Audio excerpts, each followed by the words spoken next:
Good morning, ladies and gentlemen. Thank you for being with us this morning in the second day of the information days for the missions of Horizon Europe. I am Clara de la Torre. I am Deputy Director General of the Climate Action Director General in the European Commission. And in my capacity of mission manager, this is how I'm going to moderate the morning for you. I'm sure you would all agree that climate change is a challenge that needs to be addressed urgently.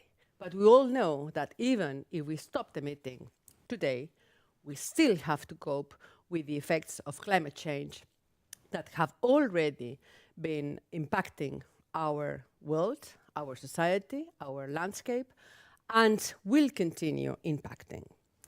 Today, we'll be talking about what research can do in those, to address those challenges. And I am joined today with two colleagues. On my left, I have Johannes Klumpers, who is leading the secretariat of the mission. And on my right, I have Irene Bonvisuto, who knows everything about the work program you are interested in. And you will be hearing from both of them different aspects of this mission. Today, you will have also the opportunity to put questions, to address comments via the system I'm sure you know by now, Slido, using the hashtag MissionInfoDay. You also have the possibility to look at our document, which is called Frequently Asked Questions, which we are updating regularly. You will also have the possibility to vote on the questions that you would be seeing in Slido, so that we know which are those that are most important for you all. But we will try, nevertheless, in one way or another, to address all of them. I was saying climate change, major challenge. I was saying that the impact of the climate change are here with us and will continue being here with us. And therefore, not only we need to cut our emissions, but we have to build resilience of our society and of our economy. And in the audience today, I'm sure you will agree with me that research and innovation do have an extremely important role to play.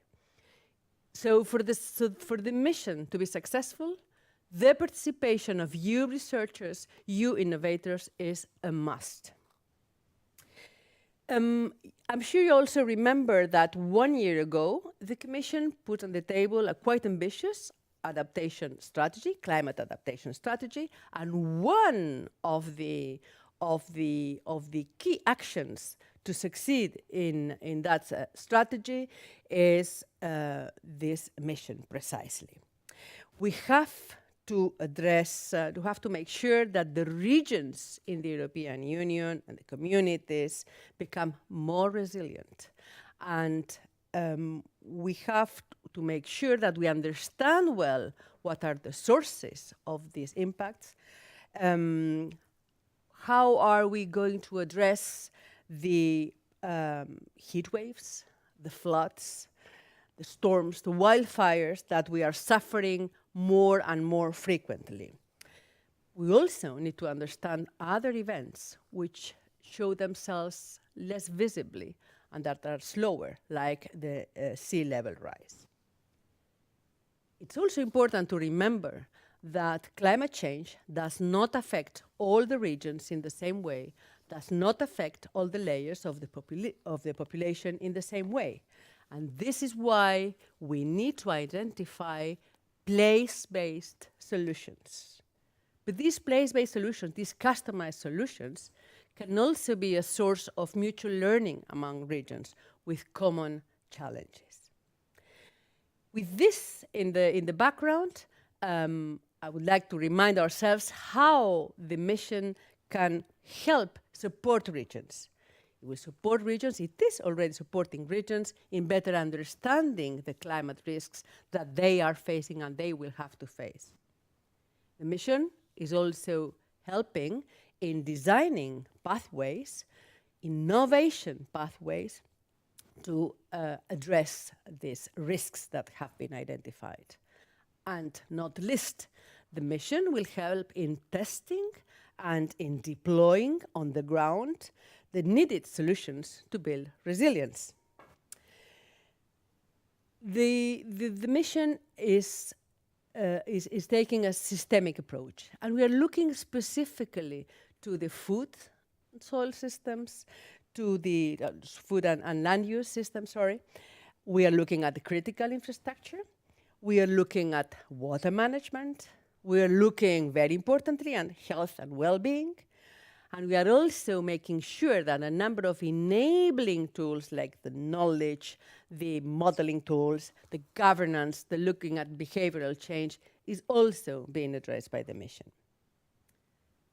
The mission is also very much focusing on nature-based solutions. These are not the only ones, but these have a very important role, as you know, in addressing the impacts of climate change.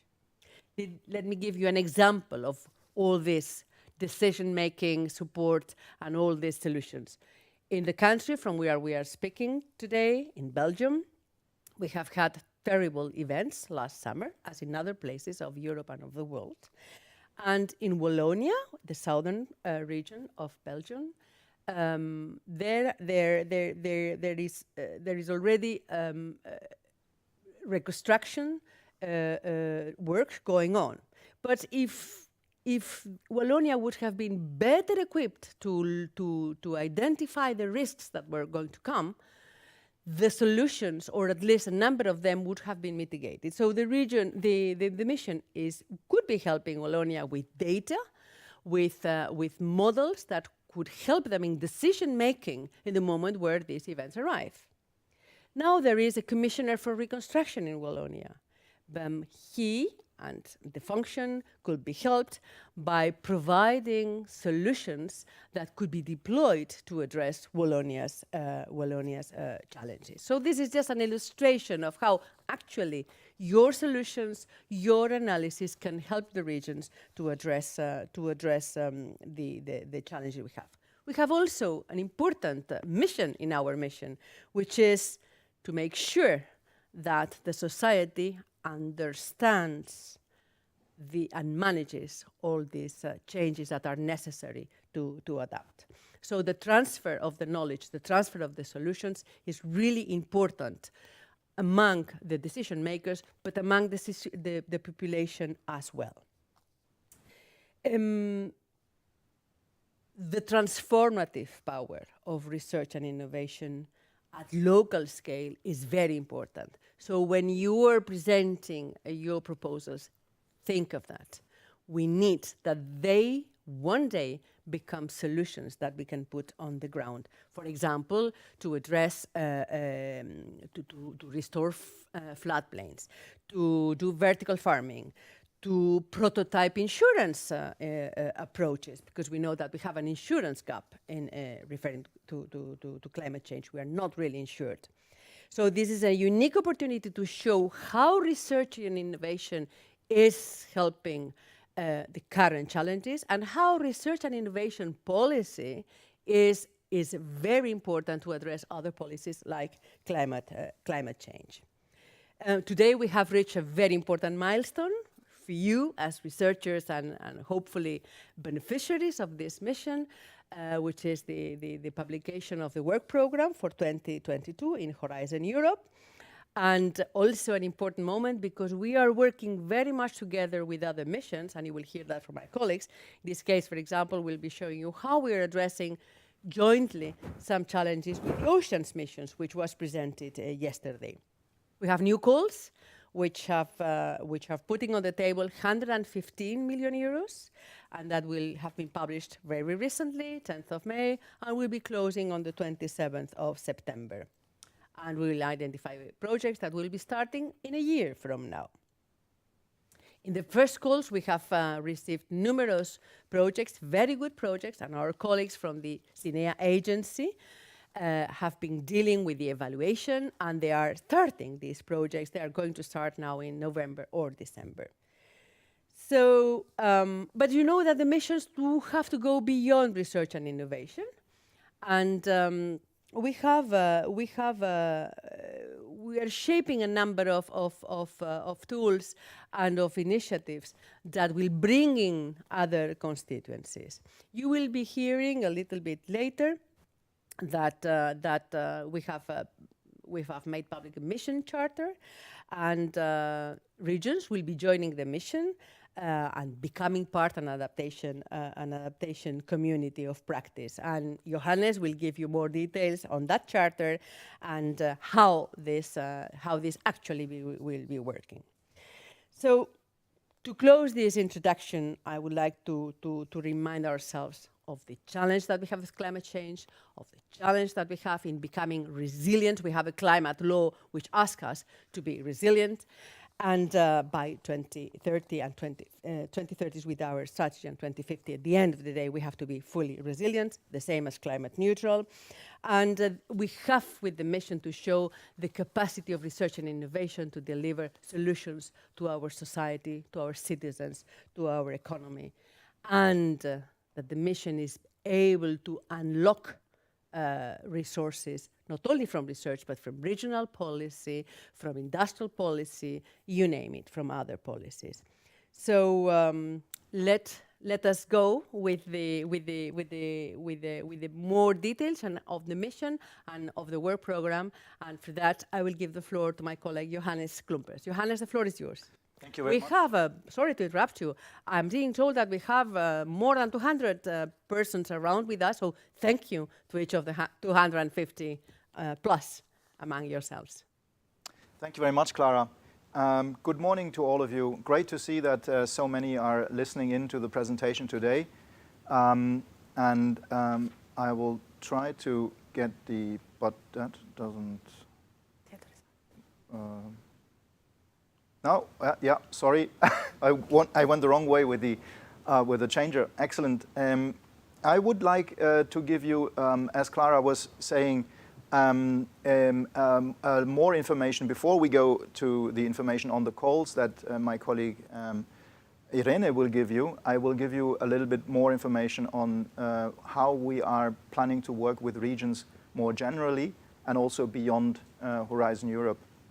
But let me remind you with that slide, this is actually something that Clara mentioned in her presentation. These are the 3 objectives of that mission. And I'm mentioning these here again. You have seen that slide already many times, but I prefer that you see it again because you will see references to these 3 objectives throughout the work program text. So we are trying to address, to indicate in the topics to which of these objectives the topics actually relate. So just to remind you, one general objective is preparing the European regions, the citizens, the communities for climate risks and how to deal with them, but to know better about those risks and to understand better how to go about them. So that's for everyone. And then we have a second objective, and Clara mentioned it as well, is the innovation pathways. So we would like with the mission at least to reach 150 regions and local authorities, communities to design pathways, to design a vision also, and to define in what way they will go about addressing these climate risks. A roadmap, a planning of actions. And the last objective is to demonstrate change, demonstration projects, but not only demonstration projects in the normal sense. In addition, we are also thinking about actually really demonstrating within a region a larger substantial change and transformation to address the climate risks and to become climate resilient. So it's all about regions, because the regions are key actors when it comes to adaptation in Europe. And that is why that mission, the mission on climate adaptation, addresses the regions with so much attention. And how will the mission support those regions? Well, Horizon Europe, obviously, and that is what you will hear today from Irene in great detail, what the 2022 work program will offer. In these grants, regions can participate, although maybe many of these grants are more for the research community, and maybe they serve the regions more than that they will allow the regions to participate themselves. But it is for them, the whole design of the work program, as the ultimate beneficiaries of what comes out of that research and innovation. We are supporting the regions with an mission implementation platform, and that is not there yet, but I will give you a little bit of information about it. We are collaborating with our colleagues from the Joint Research Center, and they will help the regions as well with guidance and support. And we are also collaborating with the colleagues from the European Environment Agency in Copenhagen. They have this fantastic site, Climate Adapt, which is actually a site that is not only them, it is something that is done with all of you together, with every member state is using that site, is feeding the site with the information from the different countries. So Clara mentioned it. We have by mid-March, we published a charter, a mission charter. The reason for that is that ideally we would like to work with regions over a longer period. We would like to have a community established, and that community is composed of regions, communities, but also research organizations, also citizens organizations. But that community, we hope to have it for a longer period so that we can work in a systematic way with them to actually reach that climate resilience in 2030. That being part of the community, that will allow them to get access to knowledge, to methods on climate risk assessment, to access latest research results. Obviously, everything that will come through the projects from Horizon Europe will immediately be made available to that community of practice. We will helping connecting them. They will access tools and best practices, and they will obtain advice. And that is the platform which I talked about already, which I will show you in a minute, which has a crucial role to play here. The charter, how does it work? We have invited the regions and the local authorities to go to a survey. We are using this EU survey tool for this. And we have already received right now around 180 or so of respondents to that survey. In that survey, we're asking a couple of questions. And don't be afraid, we are not asking how well you are doing. We are not asking only those of you who are already done everything, basically. We are also wanting to work with those who just have started to understand the challenge and who are maybe starting from a quite low level of preparedness, but there are many of those, and there's no shame in this. It is normal that at a certain point of time you start to recognize the issue and the extent of the issue, and then you have to work on it. And also those regions we would like to take with us. When it comes to that charter, there's no deadline to apply. It is open. We will have, on 7th of June, we will have the mission forum, where we will announce the first signatories of that charter. It will be round about 120 roughly, but it will continue to be open after the mission forum, and so there's still possibilities to submit to this and to be interested, to signal interest in that charter. It will be signed by representatives from regional and local authorities. In addition to the signatories of the charter, the EU survey also allowed to identify what we probably might call friends of the mission. So these are organizations, institutions, groupings that are not territorial entities, that are not regions, that are not communities, but that are friends of the mission. That can be local action groups, that can be businesses, that can be research organizations. And these friends of the mission, they will not be invited to sign the charter, but we are totally happy that they endorse the charter and will be part of the community of practice. That's what it is more or less today. So we believe we have around 120 that qualify for signature, meaning they are territorial entities and that want to work with the mission on adaptation to climate change.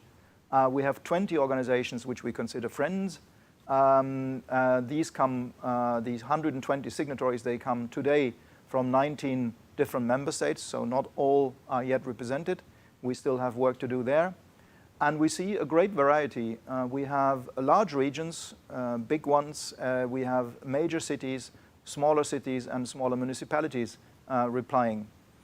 And as I mentioned, at the Mission Forum on 7th of June, which is the major annual governance event of the mission, we will announce the first signatories, those 120 roughly. So this is how it looks like. We have Poland, Greece, Spain are the three countries from which most respondents come today. And we have a great variety of other countries which also have where regions and local authorities have submitted applications. When you look at it, we have smaller entities and we have large entities. And what is interesting and is not visible on this slide, unfortunately, so this is something which we will still have to do, is that in the small entities, they cover sometimes a huge surface. You have in there entities that might have only a couple of thousand inhabitants, but they cover more than 100 square kilometers. And they are sometimes covering more area than the larger ones in terms of population. The implementation platform. So it's not there yet. We will establish that through public procurement. We believe that we will get it off the ground in the beginning of 2023. And that platform will be crucial because it will be the engine of that community of practice. It will put everything into place. It will be the promoter, the animator of that community of practice. It will hold webinars. It will provide advice, tailored advice. And it will also help us in the European Commission and also actually the other players like you in the member states when you attend the annual mission forums to actually help understand what is it that we need to maybe improve with the mission and where do we need to go with the mission. So there's also monitoring and evaluation that this implementation platform will provide and which will help us actually driving the mission towards reaching its goals. Good. And that is my last slide. And just as a recap, and you see the important steps from now until beginning of 2023, they are a mixture of aspects that relate to Horizon Europe. Today we have the 22 mission calls. We will have, by the end of 2022, it is actually even not on that slide, the 2023 work program, which will come in addition. We will have the first mission forum. We will have the mission forum annually every 12 months roughly, but this one in 7th of June, that is the very first one. We will have also a new mission board helping us with now there's very difficult and challenging phase of implementing the mission. We're not in the design phase anymore, we're in the implementation of the mission. And as I mentioned, then the mission implementation platform in the beginning of 2023. And this is where I stop, Clara, and where I would hand over to my colleague Irene, if that is okay. Thank you very much, Johannes. Now we have a fantastic picture of how the regions, which are important actors, and the cities are participating in our mission. Now I hand over the floor to Irene Bonvisuto, who is telling everything about the work program. And be aware, Irene, that you have more than 320 persons, ladies and gentlemen, listening to you. Irene, the floor is yours. Thank you. So I already started wrongly going on the wrong side. So indeed, it's my pleasure to be here today to go into now the details of where the money is actually going. We have a number of topics that we have opened last week, for which the deadline for submission of proposal will be the 27th of September. I will take the time to go one by one into the details, but here you already have an overview of what is the picture of where the mission will support regions and communities and research in the year 2022. As usual, I need to to put a clear disclaimer. Today, for time reasons, we will focus on important elements, but what really counts is the text which has been published. Towards that text, which is the official text, the proposal will need to be evaluated later in the year. So obviously today we're going to touch important elements, which are specific elements of the mission that also make those calls and those topics different than the normal topics of Horizon Europe. But please always make reference to important documents out there One is the published text, and the other one is still the implementation plan of the mission, which makes a clear reference for many things we will discuss. So this is the overall picture. We have open 5 research and innovation topics, and here you see a budget allocated to those. We have an important part of the budget allocated to innovation action, so really demonstration of solutions in the regions and in the community. And we have a joint action going out with the colleagues from the Ocean Mission. They have already presented it a bit from their side yesterday, so we're going to now present it from the Klima side, but it's indeed a joint topic. It's a joint effort. We're put it together, and it's a common budget we're going for, selecting a project there. So let's go into what is the detail of the research and innovation area we're going to support. I want to make, first of all, an overview here for the topics that are codified from 001 to 005. They all are topics addressing research and innovation, and they address the key innovation areas and the enabling conditions that Clara has mentioned before as being at the very heart of the mission. They are referred into the implementation plan. For the year 2022, we will address in particular enabling conditions and research to improve knowledge and to improve testing of solutions towards those enabling conditions. We have also one of the innovation areas, in this case, the water management, that will be specifically the focus of a research topic. But for all those research topics, again, this is a specific element of the mission. We are not just looking at research, like, obviously you, the research community, I'm sure you are listening in, and this is really your area of expertise. But because the mission is so much at the service of the regions and the community, we ask that research is then tested or is then experimented in the context of the regions and the communities that are already engaged, possibly already engaged in the mission.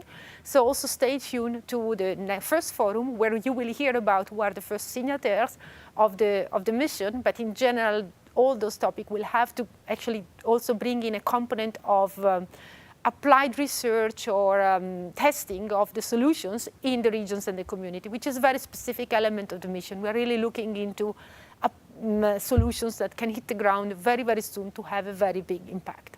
So now I really will go into one by one into those topics. And as I said, here today we're going to have key elements highlighted.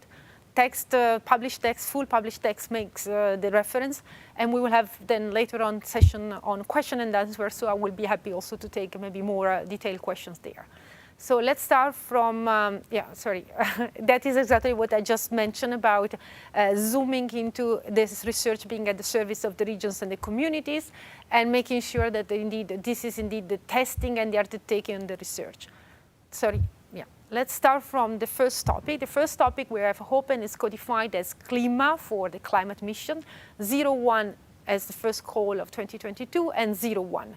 So the objective of the scope of this topic is to address research and innovation in the area of application and tools for regional and local authorities in using climate data, climate knowledge, to improve the way they can make prediction, in the way they can do their climate assessment, in the way they can do their climate consideration, and specifically to put in those data through digital services at the disposal of regional and local authorities in a user-driven application. So it's a research and innovation topic, which is an overall budget allocated of 6 million. We are giving indication that the project size expected is in the order of 2 up to 3 million, which translates into we are looking for at least a couple of projects that should be financed under this topic. Because we do talk about climate data and climate data to be used into those digital solutions, clearly one of the areas where possibly those climate data already exist today and are available relates to the Copernicus and relates to the satellite data. And in case the projects are going to use satellite Earth observation data, they will be required, this is part of the conditions of the call, they will be required to make use in particular of the Copernicus data that actually do exist. So looking into specifically what are the solutions we are looking for and what kind of scope that topic has.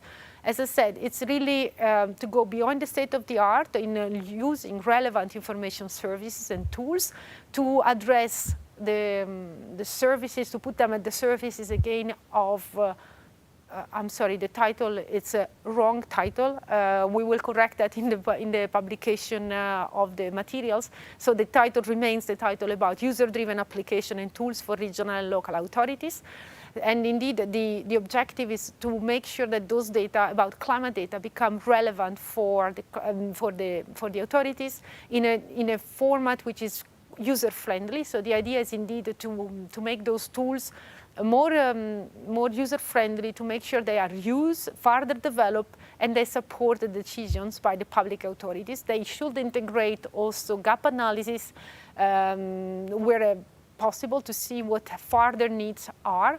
They should include, I mean, the proposal should also include a way to build the capacity of expert, but moreover non-expert users, because typically the local authorities will not be expert user in that sense.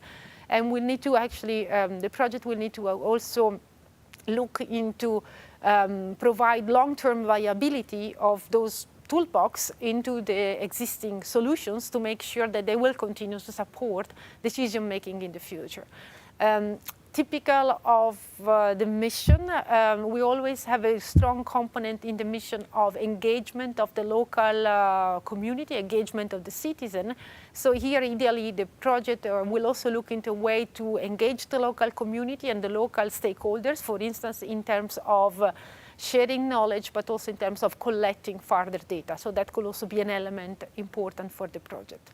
So this is a first topic that looks for project addressing, as I said, the title is wrong here, sorry for that, but it's really addressing the user-driven application of climate data at the service of the regional and the local authorities.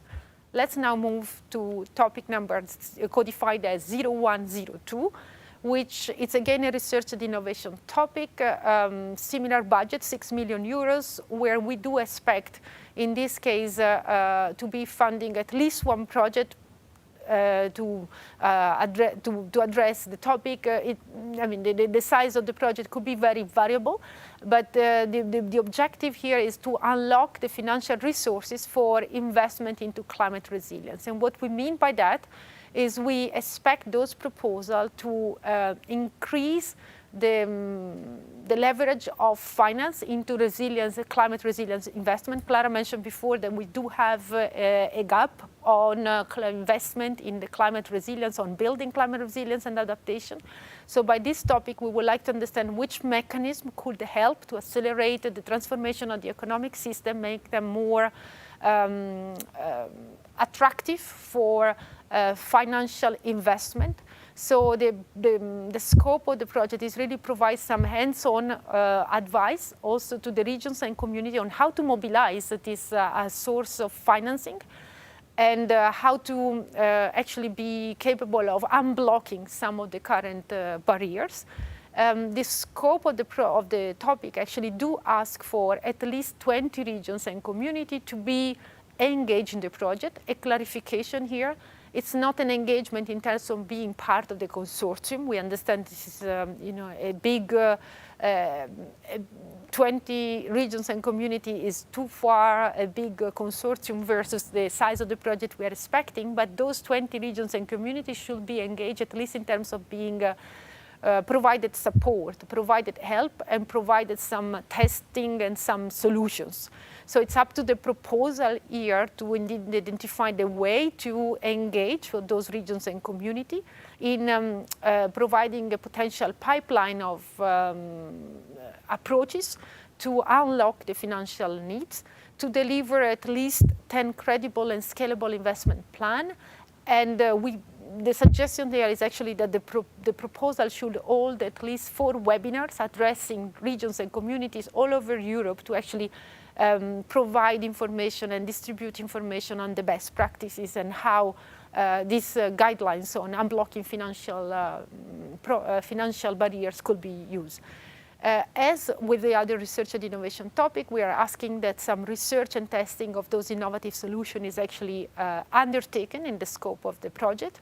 And in that case, the solution, the proposed approaches will be tested and experimented with some banks and some financial service providers in at least 3 regions and communities. And this is very much, again, in the spirit of the mission topics, where we are always asking some experimentation on the ground, proof of concept on the ground with regions and communities. So it's clearly a partnership that we're looking for between the researcher and the research stakeholders with the regions and the communities to actually make sure that those solutions are taken forward and scale up as fast as possible in the real life.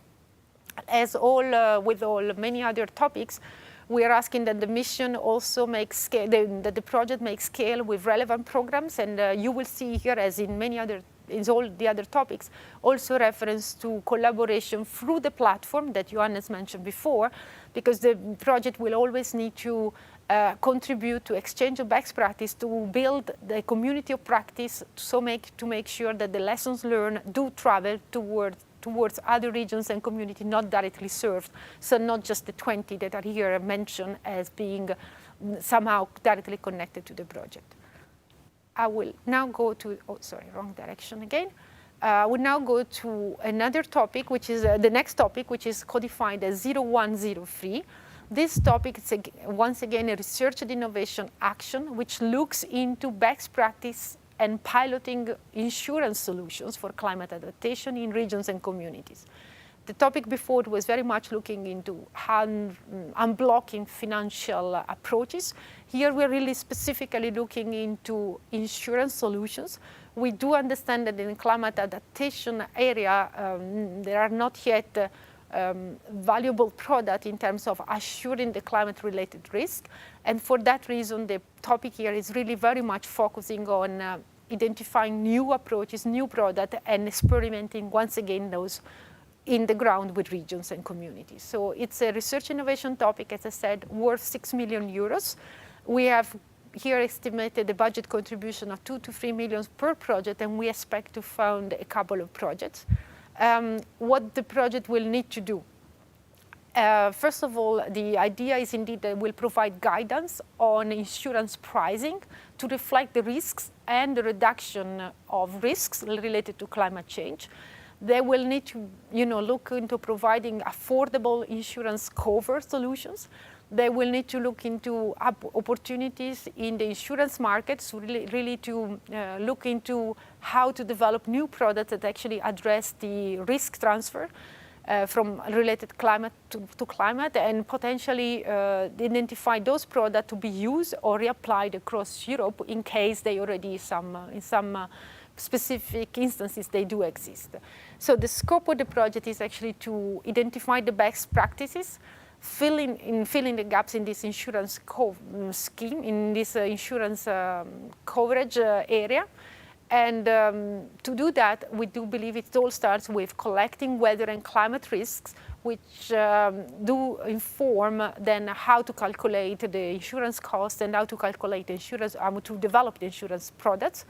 Then develop those best practices into existing understand what are the best practices from existing products, or actually apply those learning into the development of new products, develop guidance and capturing the best practice to reapply then into some direct support, once again in testing in at least 3 regions. We are creating on a side, as mentioned by the EU adaptation strategy, a climate resilience dialogue. So that will be a forum where the insurer stakeholders will come together to discuss about climate resilience. The forum is not yet up and running, but will surely be in the course of the next month. And the idea is actually that the project stemming from this topic will have to cooperate and to collaborate with the Climate Resilience Forum, who will get also to some deliberation and guidelines again on how to address the climate gap, the climate change from the insurance point of view. So that is also an important policy anchor for the project. for the project to be. And as described a number of times with the other topics, we are looking for trialing and experimentation of the solutions with the regions and the communities. So again, those could be regions and communities which are already active in the sector, or those who express a need or an interest to participate in the mission. So once again, stay tuned, because the first regions and community will be announced very, very soon. Those should be regions and communities who have a particular vulnerability to climate risk, and located possibly in different geographical areas of Europe. Now, we understand that across Europe there are very different climate risks, and for that reason also it will be important that the solutions here developed and pilot should address different potential risks, that actually to cover the full spectrum and to provide solutions and possible replicable across the different parts of Europe.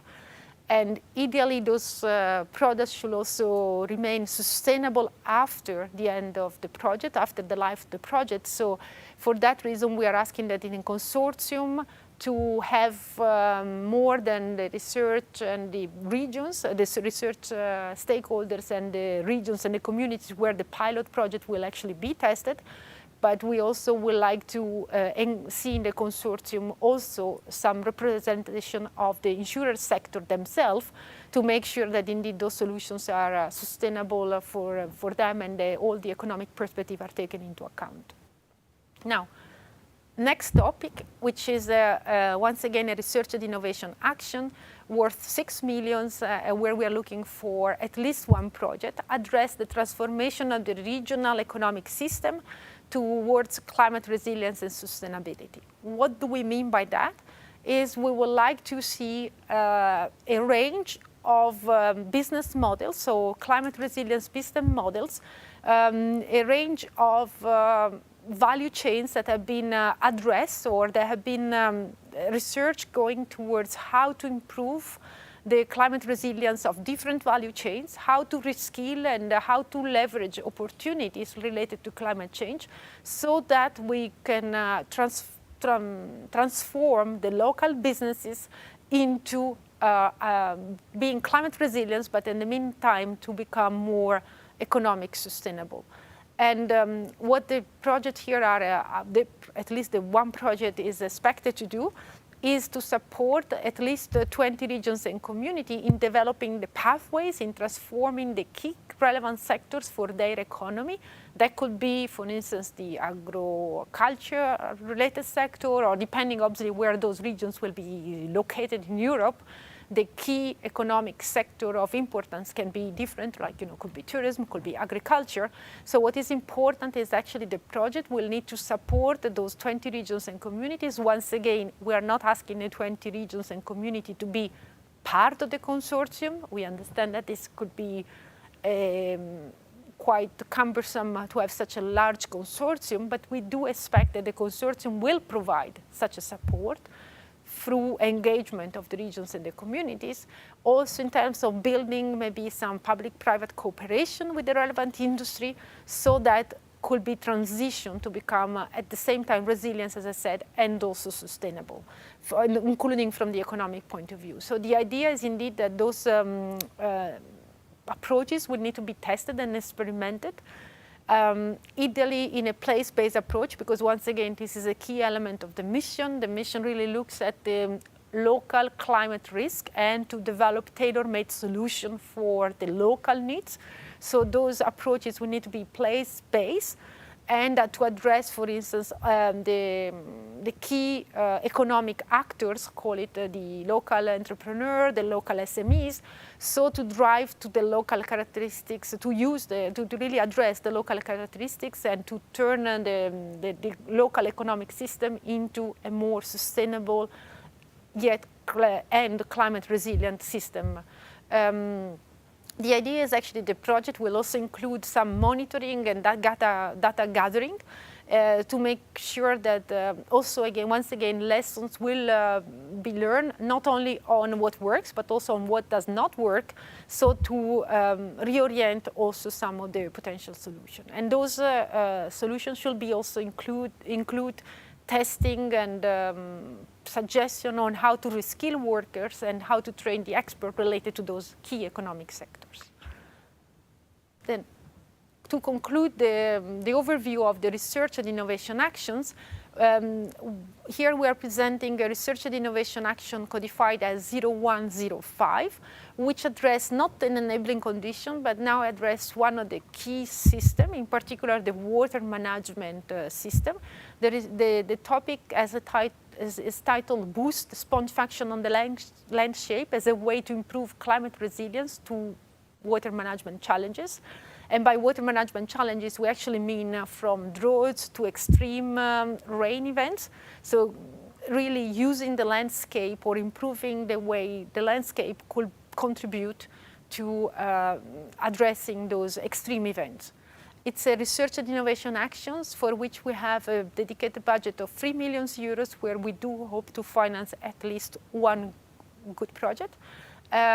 What we are expecting here is indeed that the best available solutions and potentially some new, improved, or optimized solutions on how to use the sponge, or how to improve actually the sponge function of the soil, are made available to all the regions and the communities across Europe for reapplication and for reapplication of those best available information.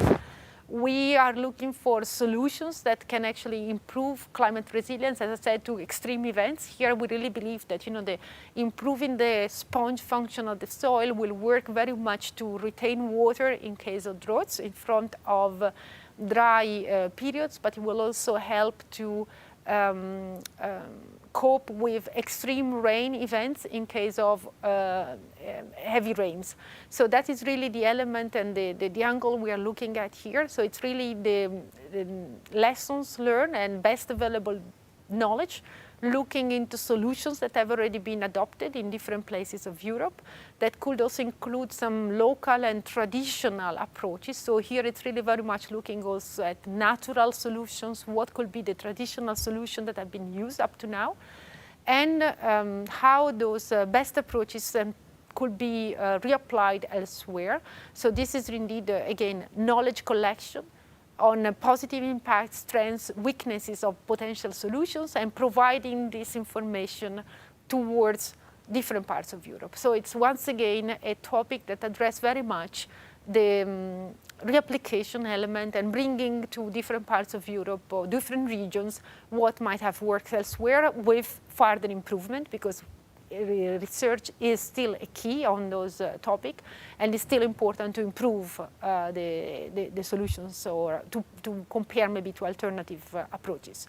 We're just making a mention there that natural-based solution is a very core at the very center of the mission, and passive management of land is also an approach which should be explored and included under the scope of the topic here. I think before moving to the, before moving to the next topic, we just want to underline that all the research and innovation action presented up to here, they all include in the text requirement to make available the learning and the best experiences through to other regions for large reapplication in Europe, through connection to the platform. And this is something that, as Johannes presented before, the platform is still in the process of being set up. But by the time the project will be selected here, the project will be starting, clearly the platform will be already up and running, so the proposal are asked to put provision on the side to collaborate with the platform in this exchange of best practice, which will come in the form of webinars that the mission platform will organize, or exchanges that the platform will organize. So the project are asked to put provisions for cooperation with the platform, which will be the coordinating element of the overall mission. Now, we have time still before the break, because we're going to have a technical break coming up soon. But before the break, we have now the time to present a quite broad topic. It's an innovation action. So it's here we're really looking into testing and demonstration of solutions. As we said a number of times before, the mission is very much into bringing fast, accelerating the implementation of solutions in the different regions in Europe. So here we're really looking into testing and demonstrating transformative solutions to build climate resilience, mainstreaming nature-based solutions, very, let's say, very fast in different parts of Europe. It's an innovation action, so it's a demonstration. It's looking at TRL 6 up to TRL 7 by the end of the project. And the budget associated with this topic is very significant because we do expect to be able to finance at least 5 projects for which we are giving an indication of the size of the project to be between 12 and 20 million euros, which means, as I said, demonstration projects which will really turn the activities, and they will really be implementing or accelerating the implementation of those transformative solutions on the ground. But the size of the project is also quite significant for each of the projects because we are expecting the demonstration to be carried out in at least 5 different regions across 3 different member states or associated countries, so that there are partners that actually come into in the consortium from those 3 different countries, and that can really be directly experimenting and directly conducting those demonstration activities. So you see that the size of the project is very significant because we are expecting the real demonstration, the activities of the demonstration to happen in at least 5 regions. And we are also putting an additional condition that at least one of the proposed demonstration must take place in a region which is eligible for cohesion funds.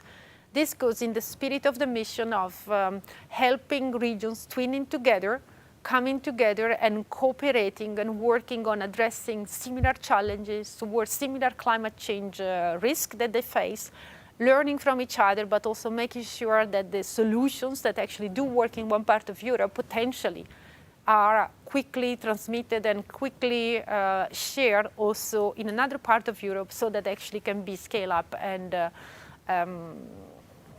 implemented as fast as possible. So for that reason, the size of the budget is quite significant, but as I said, you will see that there are specific conditions on the number of regions to be involved and in how many of those demonstrations should take place. And just going and zooming into what exactly we are looking for those solutions, because I think it's indeed it's quite a broad area that is covered, and we are here talking about demonstration of transformative solutions, but there I can just help maybe by example, and this is what we have done also in the introduction. Before, we really are looking for solutions that potentially address the agriculture sector. We are looking for solutions that potentially could address the floodplains restorations. We are looking for solutions that could address we said before, making the agriculture sector more climate resilient, or potentially looking into critical infrastructure and how to make sure that the critical infrastructure can become more climate proof. There are a number of potential areas that actually could be addressed under this topic. Do I still have time to, or we are over time, so we should break here. Sorry for that. We are over time, so we should break here, and we will come back after the break maybe with more. Thank you very much, Irene. I mean, I'm so happy to have more than 400 persons listening to us. I think they all deserve a break. You gave us a lot of food for thought. We might come back in the discussions to what the demonstration is. So stay tuned, please. Take a coffee, and at 10, we meet to go on with the joint calls and possibly any other questions you might have. We interrupt now. See you in a few minutes. At 10, we're back.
Contact the selected regions.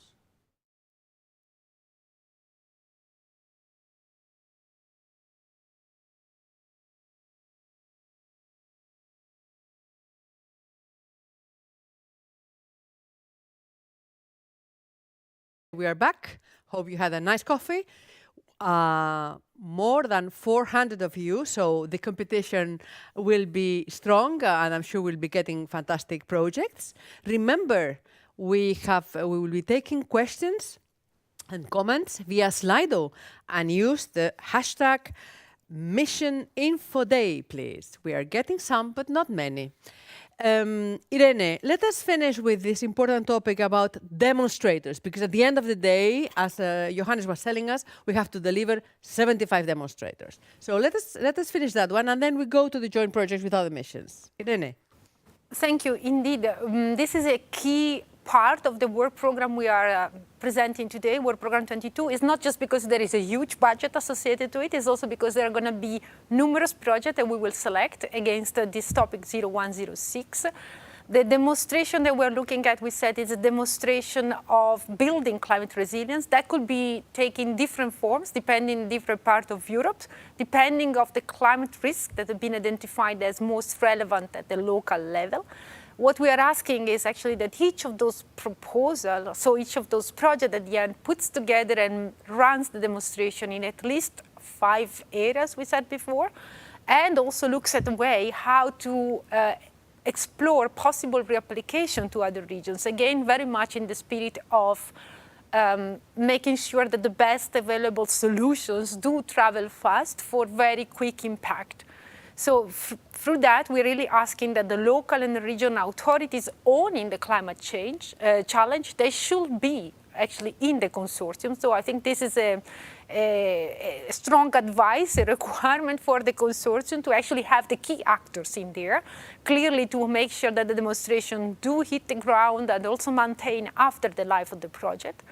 And we are also, I think this is an important feature I want to present now, and underline now, that we are also making specific requests for developing a balanced portfolio. We have in the mission, with the mission, we keep talking about climate risks being different across Europe. Every local reality need to address what is most relevant and most important for their addressing their local vulnerability.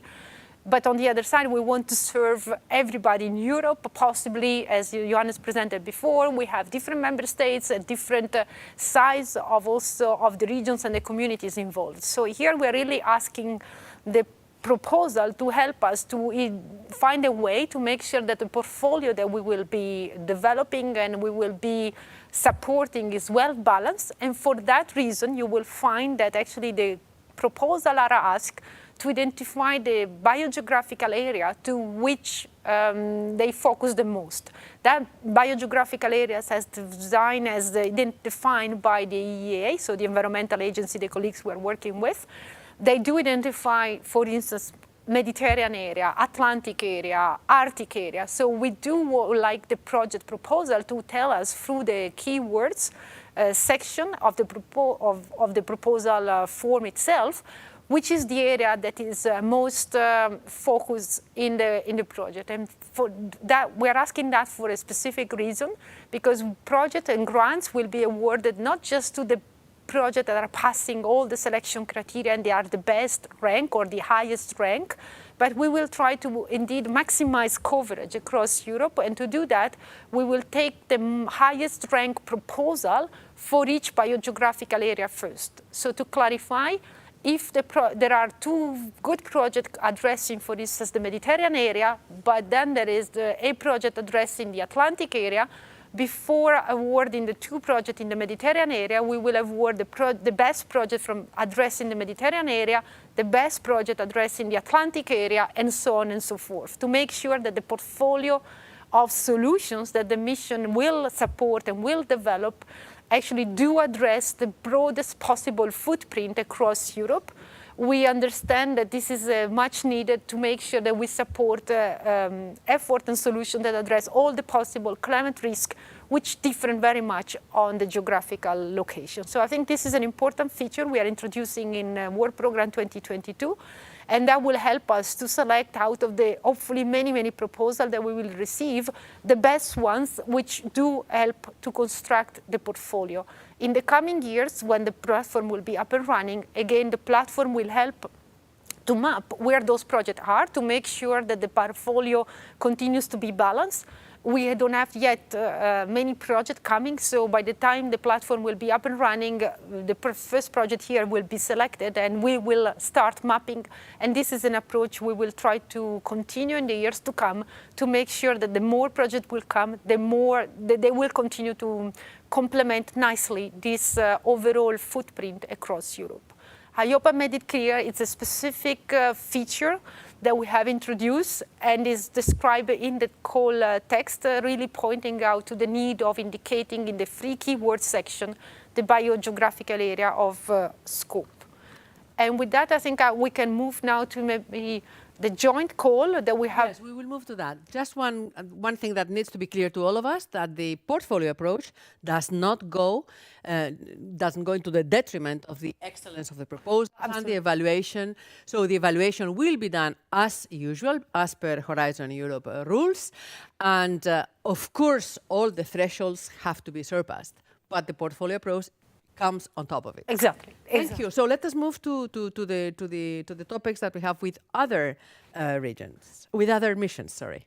Yes, and in that case, actually, under a call, which is a joint call between the ocean and the climate mission, we have opened one topic, which was also presented yesterday by the colleagues of the ocean mission.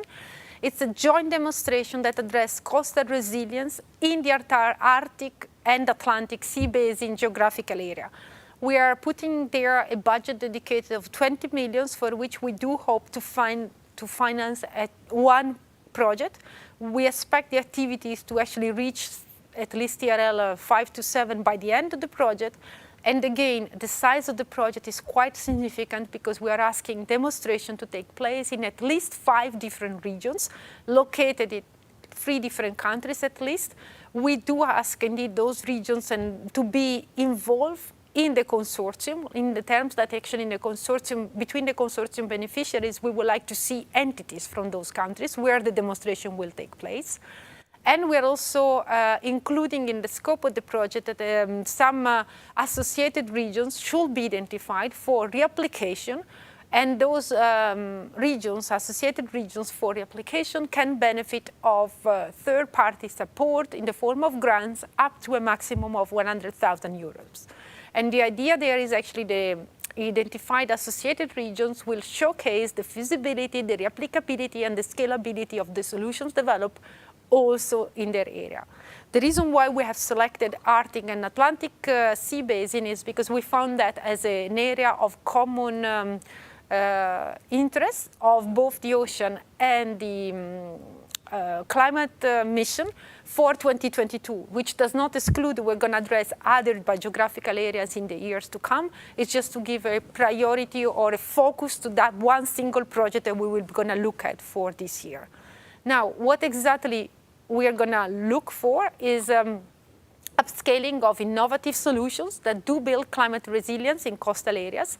And to build climate resilient coastal areas, we are really looking into issues of sea level rise, extreme weather, storms, tides, extreme tides, but really sea level rise, coastal erosion being the elements that typically are very much associated to climate change. Those solutions that we are looking for should ideally help to contribute both to climate neutrality and climate resilience. It's very much in the scope of leveraging the solutions to address at once the 2 aspects. And the idea is indeed that, for instance, nature-based solutions should be mainstream, as it is very much in the spirit of the mission. We always say that nature-based solutions should be looked at as a priority, and in this case, actually, in particular, we are, for instance, thinking about coastal restoration or solutions that actually could help to ecosystem restoration or some some really green infrastructure, some nature-based solution as nature-based infrastructure that could be worked also in combination with some hybrid other solutions. So this is really very much the focus. The idea is indeed, as I said, that there are 5 different locations or regions where the testing and the demonstration will be carried out, and associated regions will be also engaged in the project to show the feasibility and the replicability, the scaling up of those solutions proposed. The idea is indeed that the associated regions will already present a plan on how to replicate and a roadmap how to replicate the approaches. And here we're really looking also, as I said, to solutions that can really work across biodiversity restoration, ecosystem restoration. We are very much looking for obviously nature-based solutions at the center, green infrastructure, for instance, indeed coastal dune restoration project. I mean, just to give some examples, but it's really very much up to the project proposal to give us a good approach that could reapply to across different regions in that basin. And again, as I said, this is just to give a first focus for the work program 2022. One thing that I need to underline, because this project will have to contribute at once to the objective of the ocean mission and the climate mission. Obviously, the project will also need to be open and make provision to contribute to the exchange of best practice of those 2 missions, which means, in particular, collaborate with the platform to be established under the adaptation mission and collaborate with the platform and the structures to be established under the ocean mission so that the best lessons learned actually can travel towards the community of practice of the 2 respective missions. That is an important element to take into account, that indeed the project will need to be, at once feeding towards the blue economy strategy and towards the adaptation strategy implementation. So it's really, there are the 2 sides, but we believe it's a great opportunity to show a win-win approach, because indeed the solutions that help towards coastal resilience will help at once to help towards the ocean mission objective and the adaptation mission objective. So it's a bit of an experiment. We hope it will be successful so that we can repeat in the years to come further topics on the synergies between the mission, because this is an area where we keep talking about climate adaptation is just an angle, but obviously climate is a complex issue, and the different missions, in particular those belonging to the Green Deal, look at the climate aspects from different angles. And with that, I think the overall presentation is finished. We should look into a question from Slido. Yeah. Thank you very much, Irene. So we have topics specific for the climate mission and one joint topic, climate and ocean mission. Now the floor is yours, and I'm going to ask our own colleagues that we are not seeing but are working hard in the backstage to tell us which are for the time being, the most appreciated questions. It would be great if we could see that in our screens. That's fantastic. So, will you contact the selected regions before the mission forum on 7th of June? Yes, we will. We will. We are going to do that. I don't know exactly at what date, but good in time for the 7th of June. We are finalizing the evaluation of those that we have received until now. As Johannes was saying, it is not closed. We will go on. But yes, the regions that are going to be, for the time being, part of the mission will be announced before. Yeah, very, very important question. Explain further what nature-based solutions are. Can you provide examples, best practices of those? Who would like to address that one? Irene, Johannes? Johannes? Yeah, thank you very much for that question. I can talk a long time about that, so I have to maybe try to be concise. Nature-based solutions in general are solutions which are making use of natural processes of natural systems to achieve a solution to a problem that you have. And now, when you are looking at examples, best practices, let's imagine you are in the situation that indeed you need to cope with a lot of water, either coming through rivers or through heavy rainfall. And then you can try to put in place technical solutions to do this, like dams along the rivers or draining away water from that comes through heavy rainfall. But instead, you can also use nature-based solutions for that. You could allow rivers to actually flood certain areas. That has a lot of advantages because that water that goes into those floodplains later on can infiltrate and can actually replenish groundwater, for example, again. It also has a lot of positive side effects in terms of biodiversity and so on.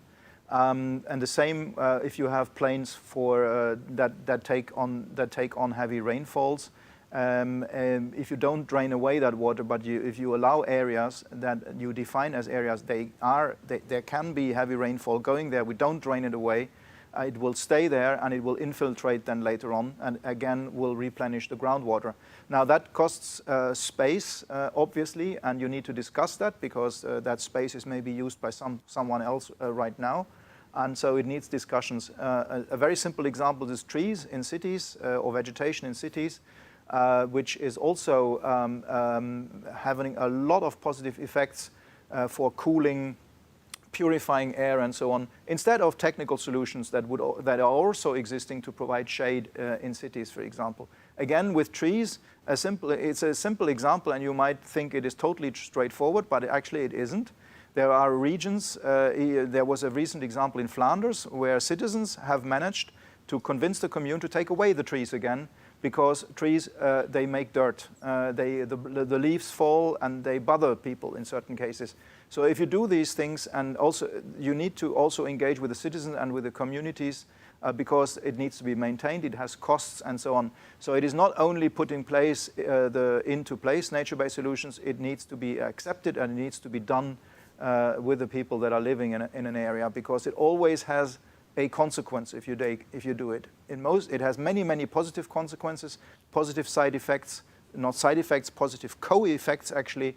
But it also it needs to be agreed by people, and there needs to be buy-in to this. I think I stop here. Yeah, sorry. Thank you very much, Johannes. So that's important, because nature-based solutions is very much at the heart of the solutions. They are not the only ones, but very much at the solutions of climate impacts. You are about 400 with us, and some of you might be regional authorities, but anyhow, at least we have few of you asking whether your region can still apply to sign the mission charter. Yes, you can. I'm not quite sure at what point it will be announced, but you can apply. That is, it is not closed. And I would like to ask Irene, perhaps, to help us in, I have lost the question. Yes, in the topic 6, which is, I think it's the demonstrators. Do you advise to focus the proposal on one biogeographic area, or should preferably all different areas being addressed? I think it's more than advice. Actually, we do ask the proposal to focus on one biogeographical area to help us at least to identify what is the area of focus, because we believe that the climate risks are so different across Europe, so that we need target solution and local solution. This is what we are trying to explain with local base, locally target, tailor-made solutions. So the proposal should actually indicate the area of focus as a preference. I mean, where they start from. Obviously, the more they can make a compelling explanation of what are the potential replication elsewhere in Europe, the more that will help to also understand the potential impact. You know, impact is one of the key criteria that normally is evaluated. And as Clara mentioned, clearly underlined before, obviously the proposal will have to score high towards all the three normal criteria, impact being one of those. Excellence obviously is a key criteria there. So the proposal will have to identify the focus, ideally on one of those by geographical area, and the impact they can make a compelling story of how largely could be reapplied elsewhere. But for the scope of the evaluation, indeed, we will be looking into where is really the focus to make sure that we have such a balanced footprint across the different proposals. So that is indeed the recommendation on how the proposal should be sketched. Thank you, Irene. There is another question, which as I'm sure is in the mind of many of us. Will the regions signing the mission charter be priorities to test the solutions developed in the topics? For example, topics 1, 4, where 20 regions are needed. Now, Irene. yes.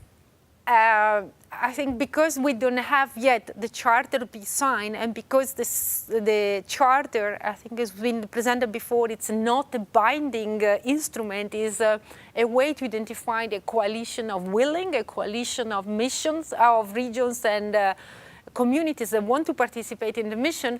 We are not making this an absolute link or a legally required link. We try to underline that all the topics need to have a strong component of experimentation on the ground. So it will be natural to think that those who have expressed a need or an interest or are already doing activities towards climate adaptation could be ideal candidates to run those demonstrations. But said that, it's not a legal requirement because the charter per se is not a legally binding instrument. The regions and the communities are not known yet, and as you described, it's an ongoing process, will continue to remain open, so more regions and more community can join in the course.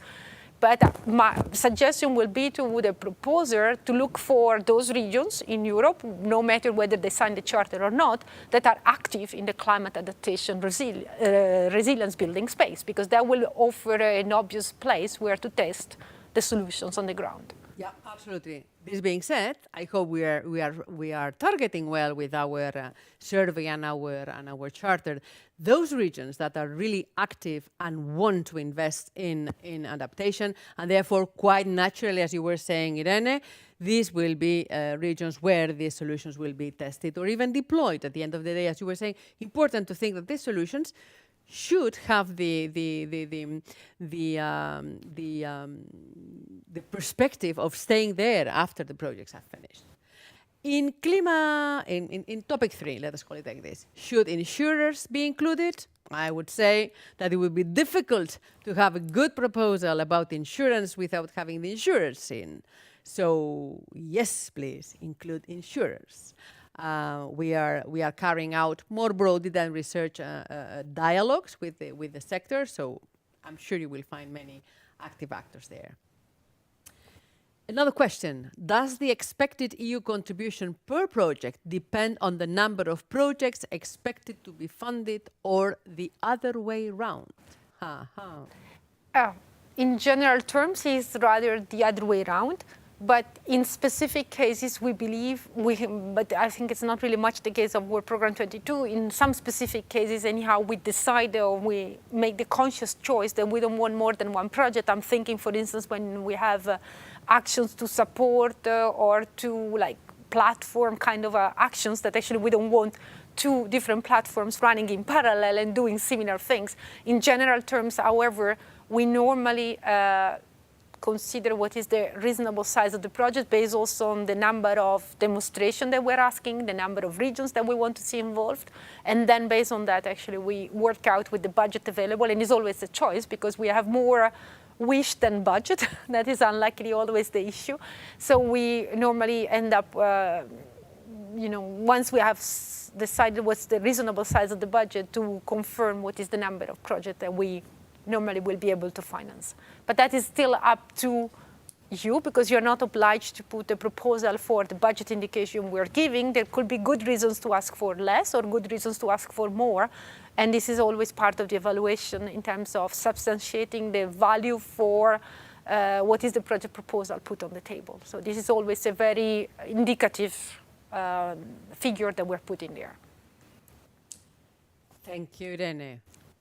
We go on with insurance. It's important because we have an insurance gap in our economy, in our society. Insurance, for topic 3, insurance products can be very sector related. Indeed, proposals approaching this topic should be general or focused on a specific sector. What do you think? I think we can have both. We can test the mechanisms, but we can also have specific. You can design insurance products for a very specific sector. So it's open. It's up to you.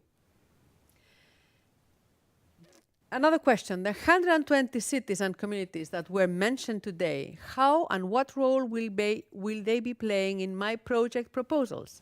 Are they available as testing sites? Johannes, take that one. Yeah, that's a very good question. They are. We hope that once the mission implementation platform is in place, that the mission implementation platform will facilitate the interaction between the regions, cities, and communities that have been applying and selected for the charter, and your projects. There will never be an obligation, neither for the project to choose those, nor for those to be made to make themselves available for you. But I guess that over time, with the interaction that the implementation platform will be putting into place, that this will happen indeed, that through the implementation platform, these regions and cities and communities will signal their interest to become testing sites, and it will help you to find testing sites. And your projects, they will, the grants for those, they will be signed by the end of the year, beginning of next year, something like that. So the platform will be starting at that moment. And there might already be for your projects a possibility to, with the help of that implementation platform and the regions that have signed the charter, to maybe get candidates for testing sites. But anyhow, for preparing your proposal, since we will be announcing the first list on the 7th of June, that you will have a good idea. But Johannes says it's an idea. You just, and the regions, of course, are free to be available or not. A question about the eligibility. Is the UK eligible to apply for any of these opportunities?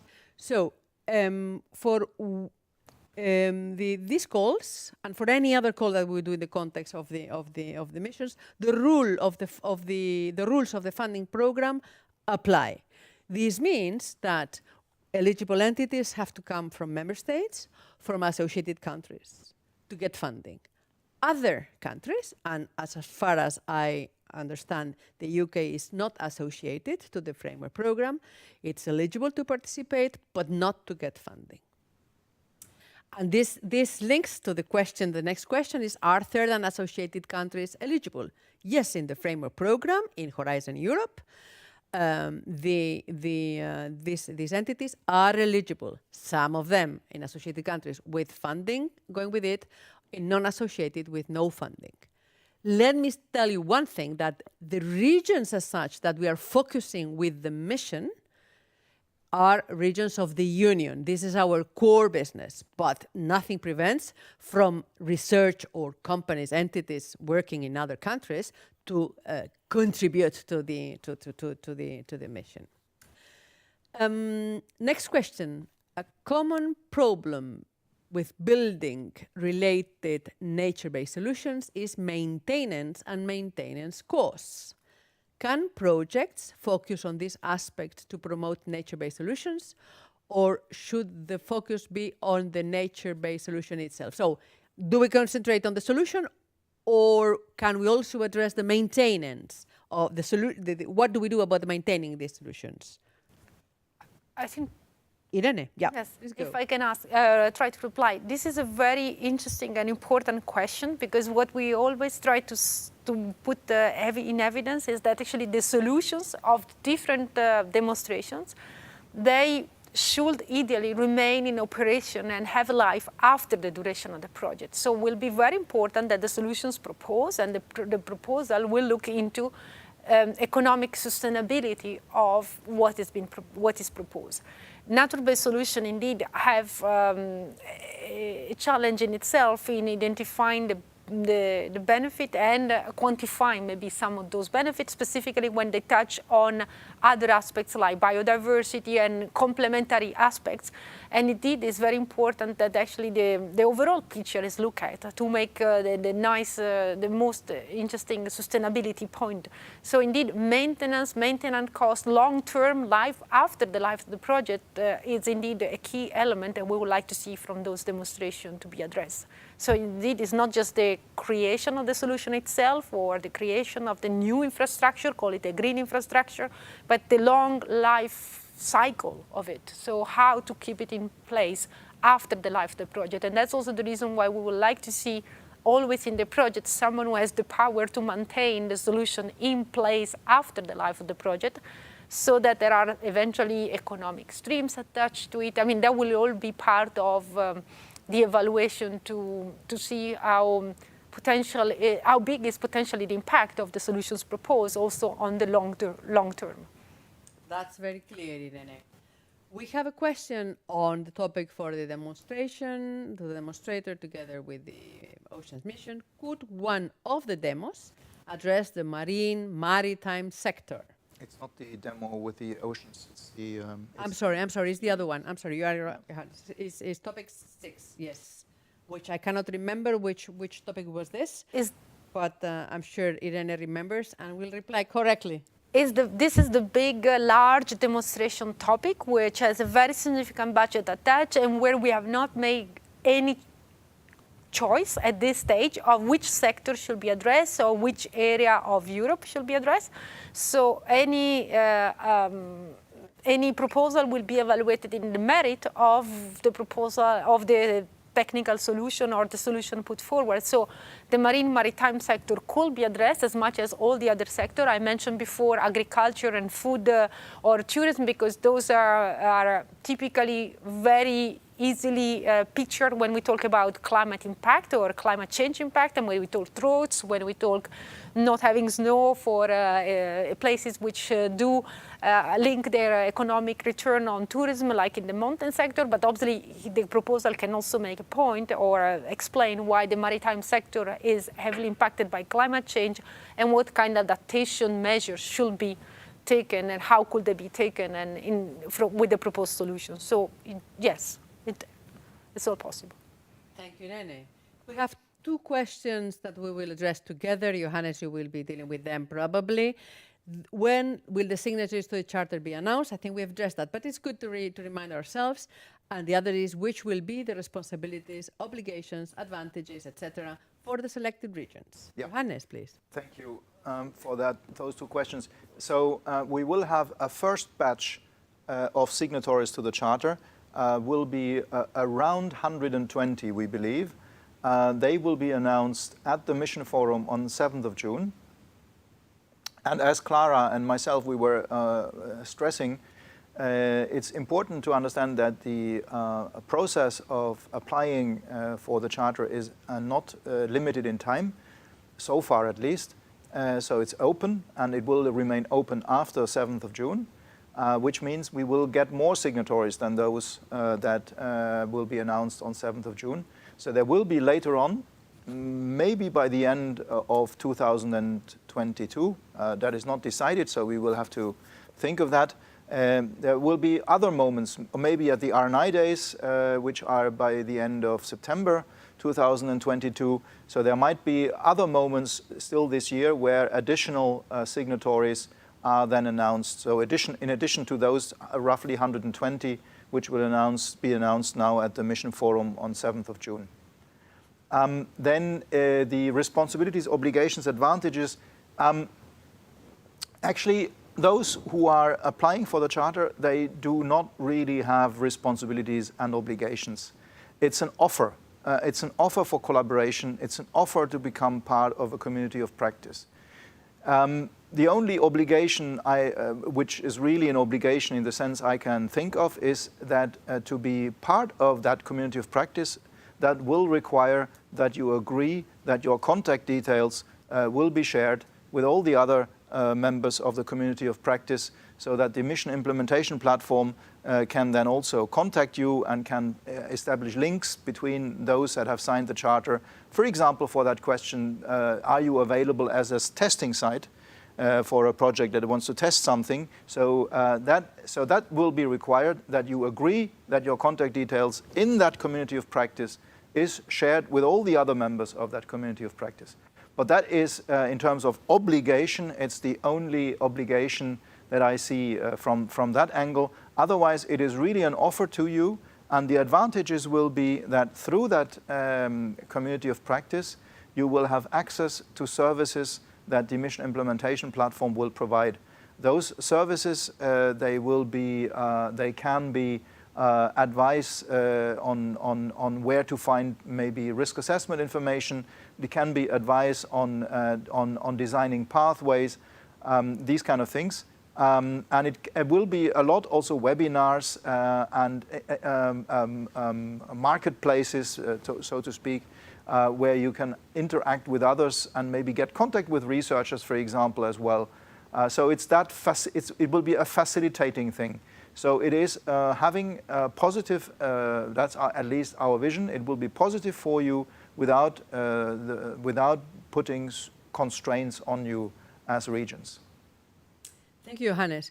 Because nevertheless, the obligation, whether we sign the charter or not, the obligation to become climate resilient, for the Union to become climate resilient, and therefore its regions, is already set in the climate law. So anyhow, with or without charter, we have to become climate resilient. So we better participate in this mission. Yes. We will facilitate that.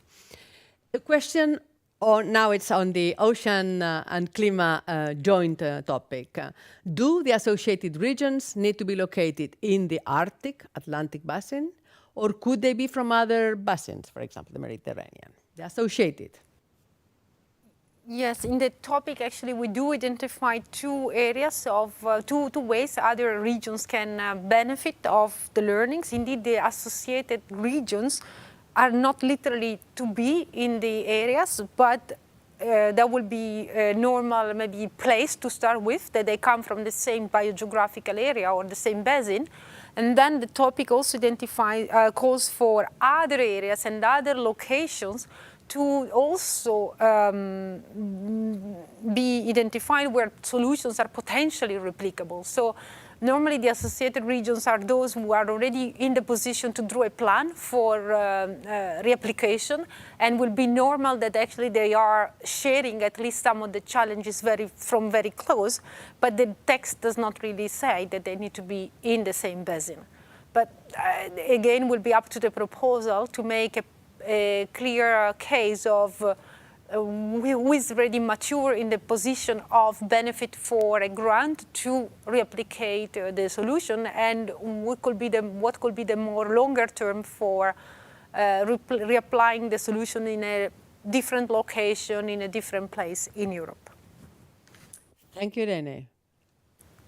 An interesting question. Are engineering companies allowed in the consortium? Of course, they are allowed, and they are most welcome in many of those, because they are crucial to find the solution. So please, yes. We have another question, which is in Clima 04. How big should the communities involved be? This is a very good question.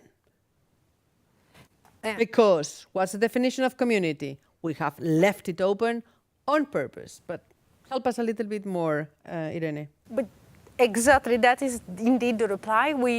Even with the regions, when we're talking regions, there is not only one size of regions. We avoid to make reference to a precise number of inhabitants on a precise scale of the area cover. As Johannes mentioned before, we see that there are very different needs, very different needs around Europe based on the area cover and the combination with inhabitants. So community for us means the community that makes most relevant sense. Here we are talking about, with the topic 04, the transformation of the economic system. So that is the area where the economic system has a certain impact. If we're talking about, for instance, the economic the economic sector related to tourism, that could be the community that is relevant for sharing the same business or the same source of economic income for the region, but again, or the region or the community. But we have intentionally left the definition open because very much depends again on the proposer. What will be put forward as the focus, first of all, what is the economic system to be looked at, and therefore what is the right footprint or the footprint that is possible to justify having an impact by the climate change in the area. So this is intentionally open. Thank you, Irene. This being said, remember that one of the evaluation criteria of these projects is impact. So the impact is not necessarily linked to the size, but when designing the project, the potential impact of the solutions, of the practices or the tools designed has to be the bigger, the better. We have it's a very important question because the next one, because I'm sure it's in the mind of many of us. In topic 01, does the project need to cover both Atlantic and Arctic Sea basins, or can the project address only one of those? The idea is indeed that the regions that are where the demonstration will take place, and here we are asking a number of regions, indeed they cover both the Atlantic and the Arctic, meaning that some of them might be in one basin and some of them in the other basin. But the approach is indeed that we're looking for solutions that work for both basins, so ideally the demonstration will actually show that, so that indeed the solutions is happening a little bit in one and a little bit in the other basin. Okay, but the proposal can concentrate in only one, but hopefully the solutions could be replicable in both basins. Am I right? The number we are asking by that topic, we are asking a certain number of demonstrations to take place, and those demonstrations need to be checking either they are in the Atlantic or they are in the Arctic, but at least one should be in each of those. Okay, okay, thank you. Who can be friends of the mission? Johannes. Friends of the mission can be organizations that are not territorial entities, so that are not regions, not local authorities, that are adhering to the mission charter. So that are organizations that think the objective of making Europe and European regions climate resilient is a very important objective. I want to contribute to that objective. I can maybe help with reaching that objective, and I can help the regions with that. So it can be, we are not addressing, friends, we are not addressing individual citizens, but citizen organizations, NGOs, research organizations, businesses, professional organizations, many can become friends of the mission. It should be, I would hope that it's not just by curiosity that you are flagging your interest and saying, yes, I would like to become a friend of the mission, but it would be ideal that you actually also can contribute, and that in the community of practice where you will then be integrated into, that you then can actually also interact with the regions, and that they can interact with you. So that is the ideal friend of the mission, accompanying it in a very positive and constructive way.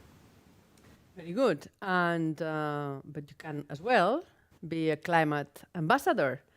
Go to our site, Climate Pact, and there you will see the ways in which you can contribute not only to the mission but in other aspects of climate action. Climate Pact, remember. We have a question on you have to clarify the mission implementation platform. They seem to be set up for other missions. Has a project been selected for this one? Johannes? No, we are in the case of the mission on adaptation to climate change, we have chosen to go for a public procurement, and that public procurement will be published. The terms of reference will be published. The call for tender will be published soon, and then a contractor will be hopefully chosen after so we will hopefully get applications for that call for tender, which will lead to a contract then in the beginning of the year. Yeah, so stay tuned, and because perhaps some of you in the audience are interested in making a proposal for that platform. We have a question regarding the experimentation transformative climate called 0106. We plan to use big data, Living Lab, as well as Web3. Is this allowed? I don't know what that is, honestly. Sorry. So you are, I can't see why. So big data, Living Labs, I mean, the concept of Living Labs, we all know what it is. Are you referring to a specific one? I know not, unfortunately, but I don't see why you would not be allowed. I mean, you can participate in the program if you are a legal entity established in the union or in an associated state. Sorry, apologies for our ignorance on that one exactly. In the topic Klima 0106, how long will the demonstrators be funded by the mission?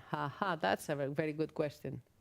Yes, indeed, it's a very good question, because obviously we are looking for innovation action, so we are not setting up ourselves how long those projects will be. Normally, we have seen from experience that innovation actions tend to be maybe longer than the research projects, so they can have a duration of, let's say, normally in average we see projects between 3 and 5 years, but in general terms, the financing and the support will just be for the time of the project. That's why we are looking for partners in the consortium to be interested to keep the solution in place after the life of the project, which will talk for having a strong and big impact, because that will mean that the solutions do have an economic interest after they have an economic sustainability after the life of the project. So the demonstrators will be funded by the mission for the time of the long and the duration of the project itself, and the length of the project is up to the proposer to make a case of why the project should be of 3, 4, 5 years or whatever. But ideally, indeed, the solution should not be dismantled and rusted or just go, unused after the life of the project, because we're really looking for solutions having an impact and capable of remaining in operation after. Remember that this is part of the rationale of asking co-funding of these projects is precisely that showing the interest. I mean, someone is investing in such a demo is because this someone has seen a perspective and then pay back for that investment. So it should have a long, certainly a life longer than the one of the framework program. We have a question about linking for topic number 1, linkages. Can linkages with other initiatives such as the European Open Science Cloud and the services already available be envisaged and supported? Very much so, because that's the whole point in having a science cloud which is open, and precisely to make sure that all these data and services are available for different policies. And you know very well, I'm sure, because this is why you are putting the question, that data and data services are very important for addressing climate change. Can I add something here, Clara? Of course. What is also important to know is on that European Open Science Cloud and data spaces, that are actually also the other way around is true as well. There is the Digital Europe program, for example, which has calls in that digital space and on the European Open Science Cloud, and those calls, they can support the mission also. So it goes both ways. Absolutely, that's a very good point. Are regions and communities mainly defined by the existence of an authority in some form or another? Yes, in the sense that what we are asking if you look at the survey that we've put, so that afterwards we see whether the region and community wants to sign the charter, is that we need a public authority empowered to take decisions and to make investments. So there needs to be someone behind with the legal and political authority to go forward. So yes, this is very much what is behind a community in the sense of signing the charter. Not for a project. No? For a project, you can have an agency which has some of the competencies of the region, but not all of them, and they can participate in the project. But for the mission for the charter of the mission to be signed, yes, you have to have an authority behind that can take decisions. How long does it take approximately to evaluate the survey for participation in the mission charter? Johannes? Well, I'm not quite sure how to understand that question. If it means that how long does it take for you as an applicant to complete the survey, it doesn't take long at all. I don't know, 15 minutes, I think the 20 question, minutes. I would say that the question is, How long it takes for us? How long do we take for them to know whether I accept it or not? I think. Okay, whether accepted or not. Yeah, I suppose. It's true that we are having an open invitation, but we do not have put cut-off deadlines or so. So we have not indicated that every 2 months or so we will announce the new signatories to the charter. As I said, there will be very likely 3 moments this year where we will announce signatories to the charter. 7th of June is the first. Then 28, 29 September, R&I days, is another moment which we will likely make use of announcing additional signatories, and maybe a third moment at the end of the year where we will have a mission board meeting and so on. So that is roughly what you can think of if you are applying now or in June. It is a good chance that you will be invited to sign the charter and announced in the R&I days, 28, 29 September. Yeah, that's a very good date. Thank you, Johannes. I have the impression that we have addressed all the questions. You apply to become a friend of the mission, not yet. Sorry. Yeah. Okay. That is. How can someone apply to become a friend of the mission? That's it's in the presentation that you all will receive. There is a link. It's in blue on one of the slides to the EU survey, and that EU survey needs to be completed both by those who will become a signatory of the charter and by those who become friends of the mission. So if you go and click on that link that you will see in the slides, then you will be led to the survey, and you can complete the survey and signal your interest to become friend of the mission when you complete that survey. Thank you, Johannes. There is a new question about the co-funding. Can you please elaborate on required co-funding? Can it be in kind? Should it be funding a mix? Should it be equally divided between countries and partners? Please refer to the very normal participation rules of Horizon Europe. You will see there, depending on the type of the action, you have different percentages. There is nothing different from the rest of the projects in Horizon. I think we have exhausted all the questions. Not a question, I'm having to say, not a question has disappeared, sorry. Just wanted to thank you for the clarity. That's very kind. Now we are getting to the end of our session, and I wanted to really thank you all, more than 400 of you, so interested with so important questions that make us reflect and make sure that we are clearer and clearer in our calls and in our undertakings. Let me give you a final message. Remember, we have to become climate resilient. We have no other choice. Not being climate resilient is dangerous and is much more expensive than not doing anything. So you, the research community, you, if you are there, the regional authorities, help us in making sure that we have a continent where we have well-being, that we have health, that where we protect the planet, that we can show the way to other parts of the world, help other parts of the world. And those of you that are there, please mobilize, or those that have the power to do something and the resources to do something. It's in your hands, and you scientists, you innovators are very much at the heart of the transformation that we need to become climate neutral and climate resilient. With this message, thank you very much, all. Thank you to my colleagues here. Thank you to my colleagues behind the screens for the preparation and implementation of this day. All the best to all of you. And I think we can go now safely to prepare our proposals. Have a nice day and enjoy the forthcoming sessions.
Dear participants, dear colleagues, let's get started for today. So it's a great pleasure really for me to welcome you back to the second Horizon Europe Info Day today. So it's really great to open this here together with you. It will be specifically on the soil health mission. So my name is Kirsten Rosenau.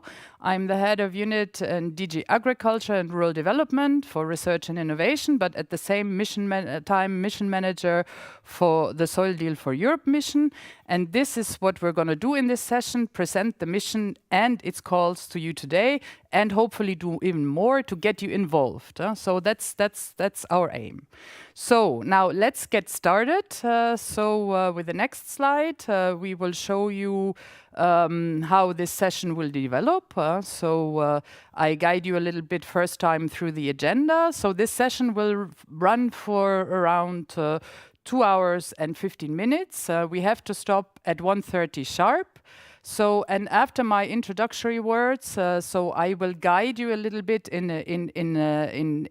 more details through what the mission is actually, what's its concept, and then we will continue with the presentation of topics. So in 2 batches. So we will take 5 topics at a time, altogether 10 topics, and we will have, of course, what is most important for this day, together with you, a set of questions and answer sessions where you will hopefully get all the answers that you need. This is really great. And then we will wrap up and close at 1:20 to 1:30. So this brings me to the next slide. So let me remind you that you can use Slido in order to ask all the questions you have. So also we invite you to upvote questions posed from other people which you think are really important and that you really consider the most interesting and that you really think that should be answered even if they're not your own. So to use Slido, what you need to do, please follow the steps that as they're shown in the slide. To access Slido, please go to www.sly.do. Insert the hashtag missionsinfoday to join the event, and then select the room of a Soil Deal for Europe mission. Or you can just simply also scan the QR code that you see here and then select the appropriate room. So to upvote the most interesting question, please avoid repeating them. So if you see somebody has already asked a question, please do not repeat it. So I think this is a little bit generally. Then also, if you want to follow us and share while you follow the session, but also after the event, you may want to follow us and follow the work of the Soil Mission via the social media channels. So here you are. There's quite a number of them. So please help us to share, get involved, and spread the word. I invite you to use this as actively as you can. So now it's about time to get a bit more familiar as we're still in remote setting and we can't do this together, unfortunately, in a room. For first, what we want to do is get a bit more familiar for you with Slido and test if it works, but also to get to know you a bit better. This is important for us. So I would like to launch a Slido poll.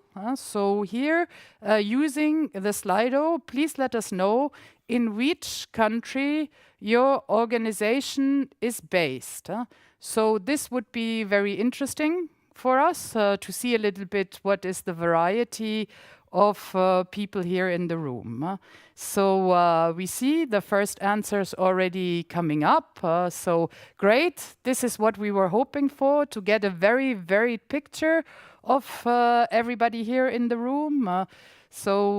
We see Netherlands being strong and Italy, but Germany, Spain, France, Belgium, UK, Austria, Sweden coming up. And hopefully more. Yes, there we go. I would have been surprised if we would have stayed at that level. A lot of other countries coming up. So this is what we wanted to have here, international. I give like 1 or 2 more seconds to see maybe the final picture. But Slido works. I can see you're actively participating. I think we're set for this session. So great. So now coming a bit more than to the content of our day's session. So I will guide you a little bit through the content. What's the mission, its concepts, and what we really want to do. So as I told you, I'm the mission manager, so I'm involved in this for already more than 3 years now. And it's my great pleasure to tell you a bit more in detail what it is about, this mission, which is called A Soil Deal for Europe. When you know the mission concept, I guess by now quite well. It's one of the key novelties of Horizon Europe overall. So it's really about linking research and innovation to major societal needs. So doing the thing from another angle, not having research on different dispatch parts going on, but pull it all together and pull it together in a portfolio of actions across disciplines, which are intended to really have a bold and inspirational and measurable goal within a set time frame with impact for society and policy making, as well as relevance for a significant part of the European population. So really a wide range of citizens. So the aim is really to start from the challenge and then organize the research, what is still missing, and all the other actions which go beyond research and innovation under this portfolio. So here, the 5 mission areas, you know them, and we're responsible for the Soil Deal for Europe. So in the next slide, the question is a little bit why a mission on soil and why we believe this is such a great challenge that we need to address. So soil supports ecosystem services and really provide vital function. There's a huge number of them. So producing nutritious and safe food, hosting biodiversity, purifying and regulating water, cycling and recycling nutrients, storing and cycling carbon, supporting human activities also much beyond landscapes, cultural heritage, all of that. And soil is what many people still don't have on the radar, is a finite resource. So it's not infinite. So it means that its loss and degradation is not coverable within a human time span. And all the functions, the ecosystem functions, cannot be provided with a degraded soil. And food production is a central one. Now, spot on with the crisis we have, food security is again an issue. Here we are. And soils are not in a good state, so they are threatened. So we estimate that 60 to 70% of soils in Europe are considered to be unhealthy due to management practice, also, of course, land ceilings or urbanization are key issues, pollution, climate change, a whole range of things. And I think this is a unique opportunity. Soil used to be more a niche, let's say, research area, whereas it's central and vital to our life. So this mission also helps to put soil and the research and innovation and other action around it on the central scene. So in the next slide, we will see why we need to act now. And sometimes we get asked, why do we always need such a doomsday scenario? So this is true. We also need to be sure that we transport positive messages on what we can do and how we can help soil at center stage, and how important the healthy soils and also the well-treated soils are. But it's also good to recognize that there's really urgency to act. So we have I'm not going to give you all the figures, but if you look at 2.8 million potentially contaminated sites posing major health risks, so where it will be very long in terms of actions to heal, that's quite a thing. Or that cropland soils are losing carbon at quite an impressive speed, so at a rate of 0.5% per year. So peatlands are drained and are losing massively carbon. So these are figures, and I mean, with all of the figures that we have here, also there we have eutrophication, desertification, and other things which are related to the challenges that we have to tackle.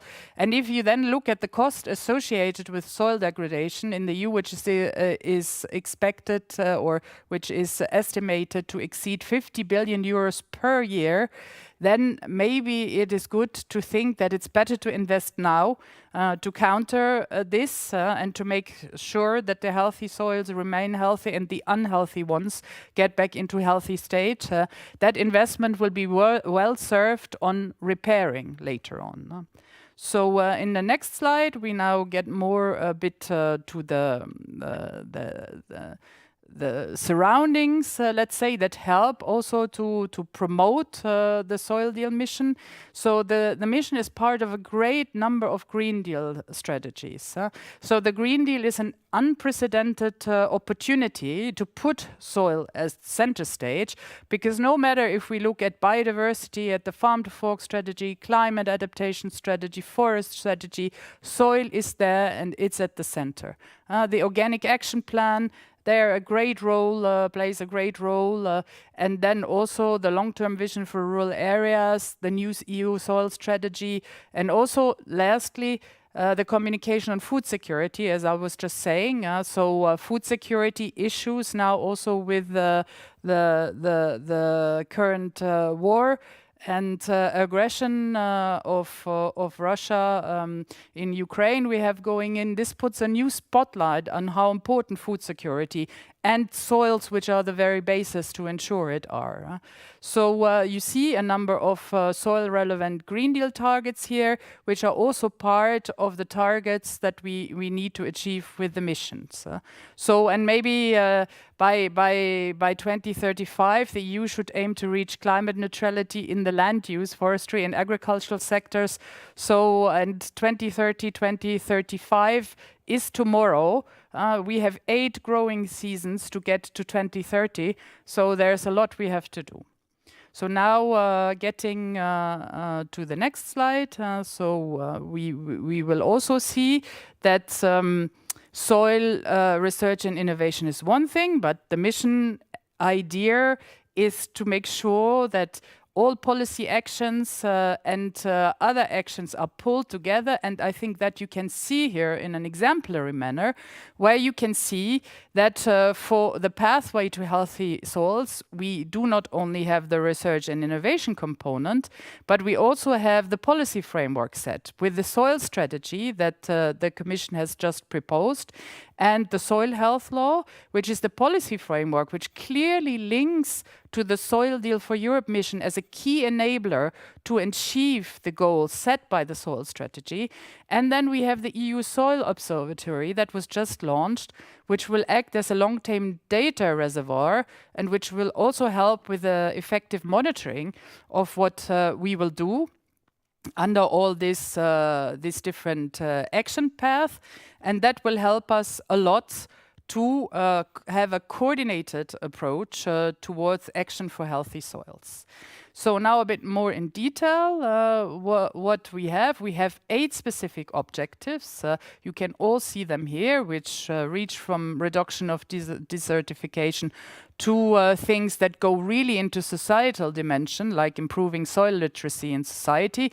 And each of that specific objectives that I think is important is backed up by one or more quantified targets and measurable indicators, because we have to also at the end of the road kind of say, okay, where are we now? How many soils were unhealthy? And what have we achieved in terms of progress, and really do that with a set of measurable indicators. And these objectives apply to all types of land use. This is also important in the mission. We do not deal with agricultural soils only, but also with forest soils. We deal with urban soils, with mountain soils, so all soils in Europe. The next slide will show a bit more in detail what are the different building blocks of the mission. We have 4 of them. The first of them is the research and innovation component, which is also why we're here today or why you are here today. So we already know a lot about soils, and we have a lot of research ongoing, but there are also important gaps. There's things that we're still missing, and that is, for instance, also knowledge, data technologies, and infrastructures to support practices and business models for soil health. The socio-economic dimension is still largely unexplored and unconnected. There's a lot we still need to do. So then the second part is also the title and the goal, so the measurable goal of our mission, 100 living labs and lighthouses to be there by the end of our mission. So we have to get to that. And that's also a bit of a shift. Yesterday we had a big discussion on the agroecology forum where it's also like that. So we have to really go from research to action and local innovation needs, regional innovation needs. So if we want to make progress and make sure that what we generate in terms of research and innovation is actually applied on the ground and is tested on the ground, we need a comprehensive set of real-life sites for co-creation, testing, demonstration and upscaling of solutions. That is key. Without that, we will not succeed to make any progress. So that's why the key, let's say, aim of the mission is to establish such network all over Europe for all types of soils.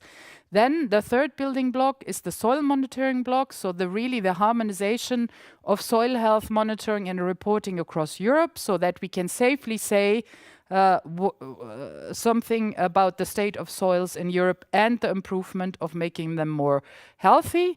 So the European Soil Observatory, I already said, will contribute largely to this. So this is where we really will also profit from the harmonized approach that we're proposing. And then last but not least, and very importantly, soil literacy, communication and citizens engagement. So different target groups, so specialized soil advisors, making sure this gets part of the curricula about the education and training everywhere to spread the word. So the next slide. We will see a bit more about what many of you are interested in on the key area, so living labs and lighthouses. So living labs are really a core element of the mission, as you see, one of the main building blocks. So they are real-life sites in rural or urban areas with people from various sectors and backgrounds experiments, and they are there to test solutions in a co-creative manner. So each living lab, so if you say 100 living labs all over Europe, this is maybe not such a challenge, but each of that living labs can be composed about 10 to 20 sites, so which would then make a total of over 2,000 of such sites all over Europe, which will consist then of a notable network, so farms, forests and urban green areas, again, all types of land use, working together at regional, sub-regional level. And that really is important, it's key. So this is not at EU level, central level, but it's really at regional, local level where we have to act. So the lighthouses are sites other than the testing sites of exemplary performance with regard to a certain practice. So they're individual sites, such as a single farm, for instance, or to showcase good practices. And there are places for demonstration, training, and communication. So we want to build up this network of 100 living labs and lighthouses gradually. So we have the first phase, so in the induction and pilot phase, 21-24, this is where we are at the moment. Then we have the phase 2, which is the gradual expansion over 2025-26. And then we have the last phase, which is about scaling up and mainstreaming, which is 27 and beyond. So the lighthouses and the living labs, they're really key to accelerate the adoption of sustainable practices by users and co-developed methods adapted to local conditions. So now to finish up my presentation, some final remarks on soil literacy, so communication and engagement. So it's really key to foster soil education across society. To bring soils closer also to citizens' value, to make them more aware when, for instance, they buy their food, what is involved. Then engage and activate regions and municipalities, so engage with private sector and consumers. And also strengthen soil health advice and improve access to training for practitioners. Also in line with the agricultural knowledge and innovation systems. So to create citizen-led soil stewardship and citizen science is also key.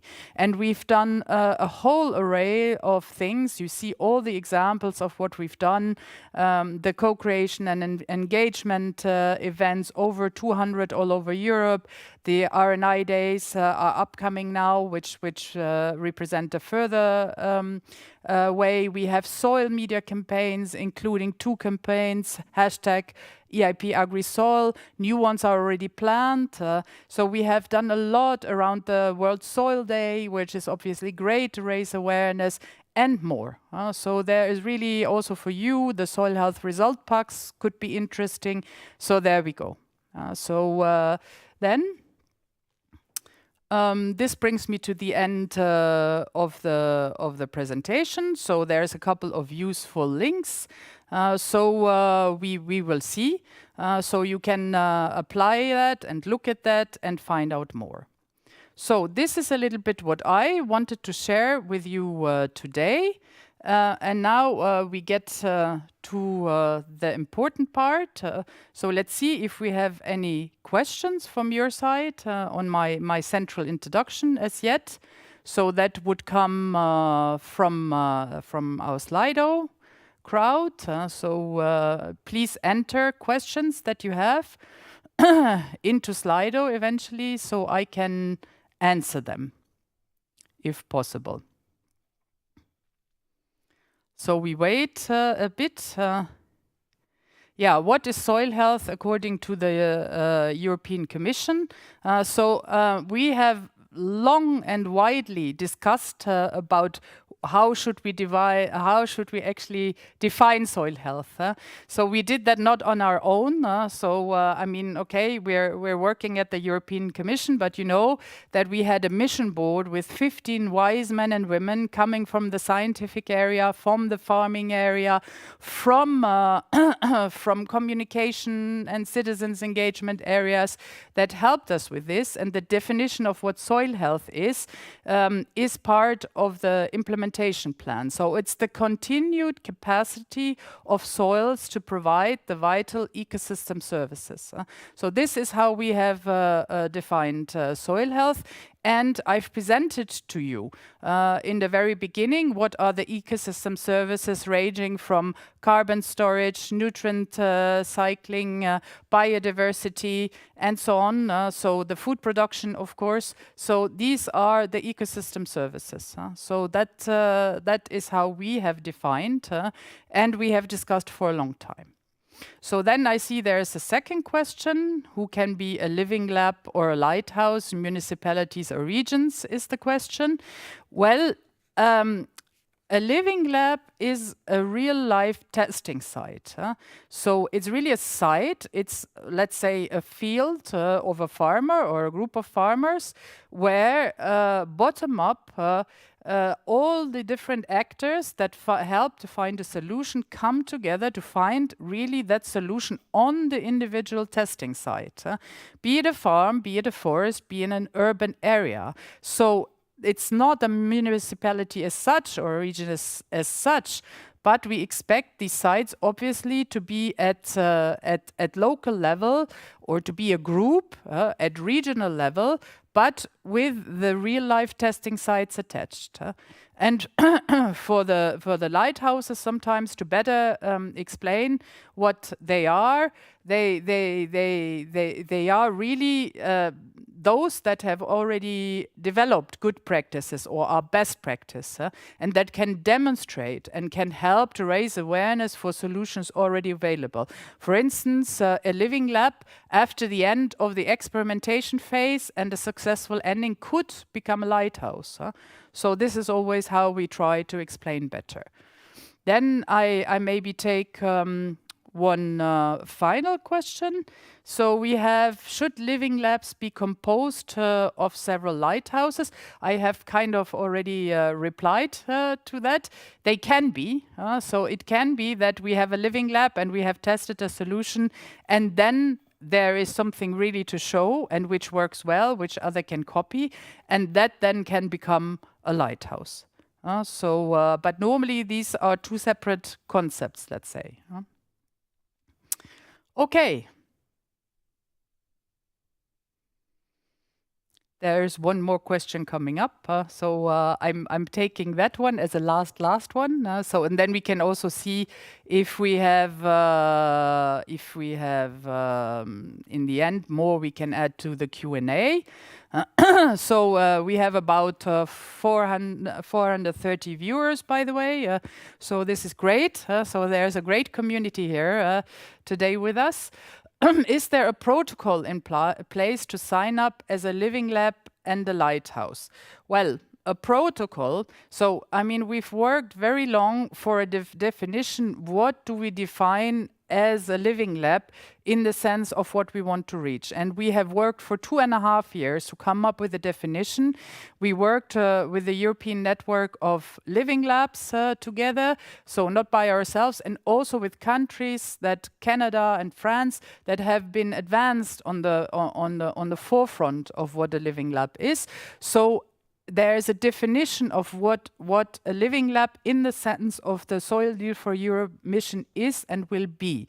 And the same goes for the lighthouses. But then, I mean, the idea is really that we have a call. That's part of what we will discuss here, or calls. Well, we will call for such living labs to come into being and to start testing and to start operating. So it's not a question of signing up, but there will be, we are now in an awareness raising and capacity building phase, because with this protocol of what a living lab is, we need to spread the word. This is also here in the event today. And then we want to really start to get into action and select the living labs and construct the network of living labs all over Europe. And this we are going to do through the calls. But I think that we can also see then in when we come to the part. So I have some colleagues presenting to you parts of the calls which are intrinsically linked to this. So that was very interactive. Thank you for these many questions. So this is great. And then I think we will slowly but surely go to the part where the colleagues will present to you the different topics, which is what you're interested in and what you also came here today.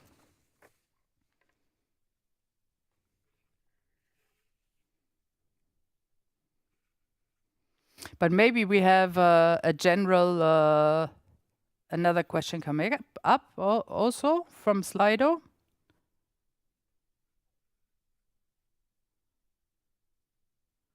No. Okay. Then, Guillermo, I've already seen you on screen, so pleasure to see you even if virtually. So let me please introduce to you my colleague Guillermo Cardon, who will start with a presentation of the topic. So please let me remind you that during the time my colleagues speak, you can anytime introduce a question through Slido. So we have everything ready for the Q&A batch session afterwards. So that's important. So Guillermo Cardon will guide you through the topic 0101, titled Building the Mission's Knowledge Repository and Advancing the European Soil Observatory. Guillermo, just to be reminded of the timing, so this is also my role. So we have 4 minutes sharp, so please try to respect the time limits, and then the floor is yours. Thanks a lot, Guillermo. Thank you, Kerstin, and good morning to all. Yes, I will present the first topic of this batch, the topic 0101, building the mission's knowledge repository and advancing the European Soil Observatory. The type of action foreseen for this topic is an innovation action. In the next slides, thank you. We can see on the left side the policy context for this topic, which is the EU Green Deal and its strategies.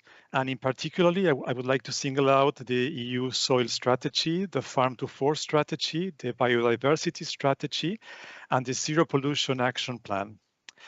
In addition, we have, the mission A Soil Deal for Europe and its 8 specific objectives, to which this topic is going to be contributing to. Then we have the EU Soil Observatory, the EU Common Agricultural Policy, the Strategy for Europe Fit for the Digital Age, and the United Nations Sustainable Development Goals.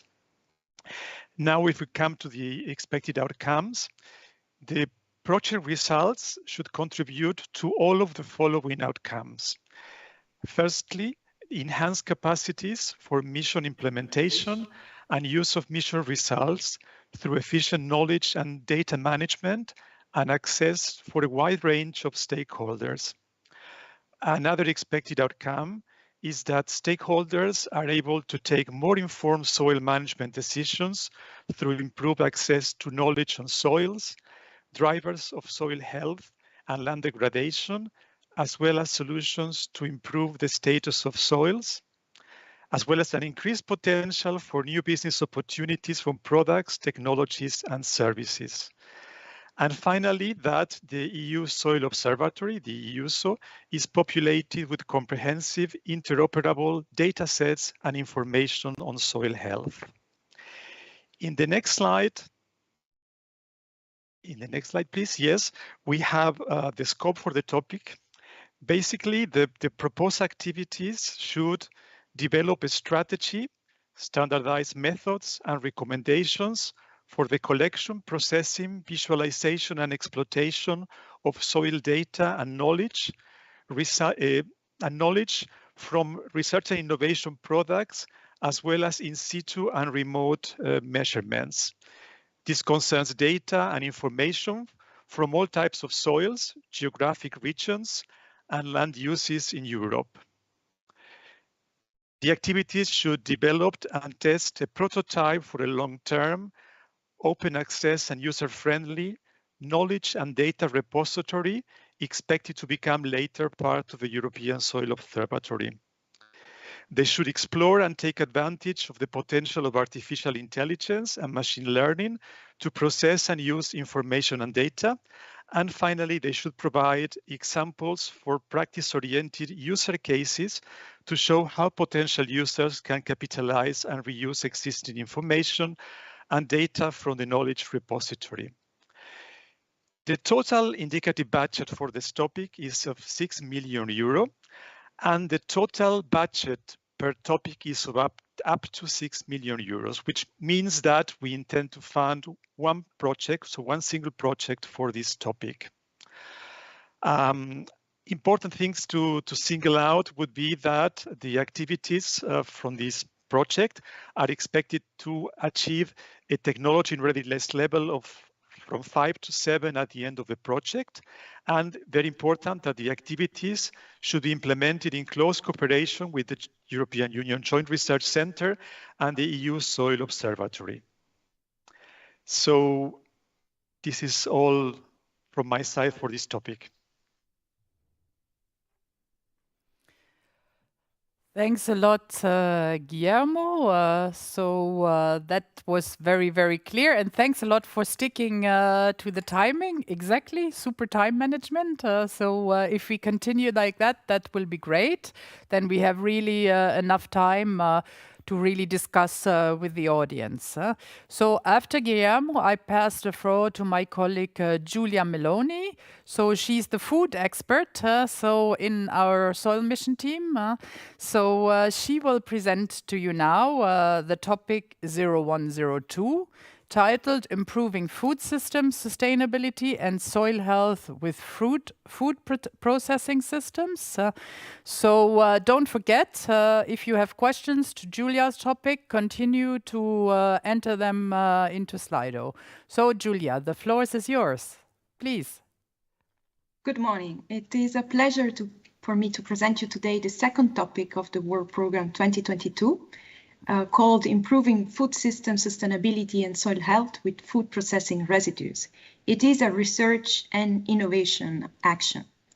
The successful implementation of the soil mission, in particular this topic, supports several EU policies, such as the Green Deal, in particular the new soil strategy, the Circular Economy Action Plan, the Biodiversity and the Bioeconomy Strategy, but also EU Food 2030 initiative and the Waste Framework Directive, for instance. So why this topic? Well, the discharge of food processing residues into watercourses and landfills is a growing problem, but also an untapped opportunity for soil health and sustainability. So these residues actually can be used as soil improvers. So let me go now into more details regarding the expected outcomes. So projects should improve the management and recycling of food processing residues, should also reduce the discharge of nutrients into natural watercourses and landfills, should empower interdisciplinary design processes, but also increase the number of co-developed solutions and investments. Let me also next slide, please. Thank you. Let me also highlight the fact that project partners are also expected to actually develop high-quality standardized processes and strategies for the reuse of food processing residue streams, assess existing best practices that identifying, for instance, key economic and environmental social factors, but also elaborate a list of actions and priorities to overcome efficiently potential challenges and outline innovative techniques. They should also set up an evaluation framework for the design, implementation, and monitoring of the performance of actions and strategies to identify public and private funding streams that can be used to support circular bioeconomy projects. Finally, create social awareness in general by bringing together several different multi-actor approach, such as public authorities, the private sector, researchers, media, NGOs, and citizens at large. The total budget is 14 million euros, and we foresee the budget for the selected project up to 7 million. So we intend to fund 2 projects. Very important to remember some conditions. So the multi-actor approach, the citizen engagement, the project needs to build on existing national and European projects. And finally, also very important for us to consider the food waste hierarchy and the animal health legislation. With this, I would like to close my presentation. Thank you.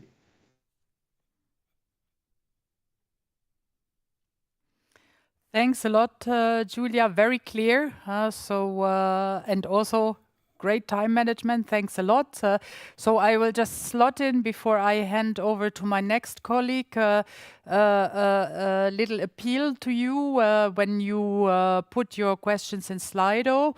To make life easier for me as a moderator, please, when you enter in questions in Slido, use the topic identifier. I mean, the topic that Giulia just presented had the topic identifier 0102. So if you want to ask a question on her topic, please put 02. So then it's easier for me later to know, yeah, this is straight away Giulia, because the problem is that sometimes some of the questions, they might be in one or the other sections. So please, whenever now, for instance, Sandra, or my colleagues who is presenting now, will present the topic 0103. So if you have a question to Sandra's topic, then please put 03 in your question and ask your question. So thanks a lot. Then pass over to the floor to my colleague Sandra Heinzelmann, who will now introduce you to the topic 0103, soil biodiversity and its contribution to ecosystem services. Sandra, please, the floor is yours. Thank you, Kerstin. So today here I will present the topic 0103, and the title of the topic is Soil Biodiversity and its Contribution to Ecosystem Services, and it is a research and innovation action. So what is the reason for this topic? Many of the ecosystem services delivered by soils, such as the production of biomass for food and fiber and the removal of pollutants, depend on soil biodiversity. So while we have a good understanding of the individual components of soil biodiversity, the links between soil biodiversity and the delivery of ecosystem services are less studied. So the objective of this topic is to study the links between soil biodiversity, the multifunctionality of soils, and the delivery of ecosystem services. And furthermore, the objective is also to better understand the overall organization of soil organisms. So as the other topics under the mission, this topic also has to be understood within the policy context of the European Green Deal and its relevant strategies. For example, the biodiversity strategy and the soil strategy. And of course, the specific objective 6 of the soil deal mission improves soil structure to enhance habitat quality for soil biota and crops. So the project that will be funded is expected to contribute to all of the following outcomes. So significantly improved understanding of ecosystem services related to soil biodiversity, as well as of the role of soil biodiversity in the provision of relevant soil functions and ecosystem services. Second, enhanced protection, sustainable management and restoration of soil ecosystems through more targeted incentives and widespread knowledge on sustainable soil management practices and solutions. And lastly, a significantly improved availability of soil biodiversity indicators, which support the implementation, assessment, and monitoring of policy at large scale. The next slide, please. To achieve these outcomes, the project should cover following activities. It should provide a comprehensive view of the composition, functions, and dynamics of the network of soil living communities under different types and intensities of land use in agriculture, in forest, semi-natural, and natural, and urban areas. Should establish the links between soil biodiversity, soil functions, and ecosystem services, taking into account also potential trade-offs between different ecosystem services. It should propose indicators for capturing, measuring soil biodiversity. This should go beyond red list species and the provision of ecosystem services and demonstrate practical approaches for the use of these indicators by land managers and policy decision makers.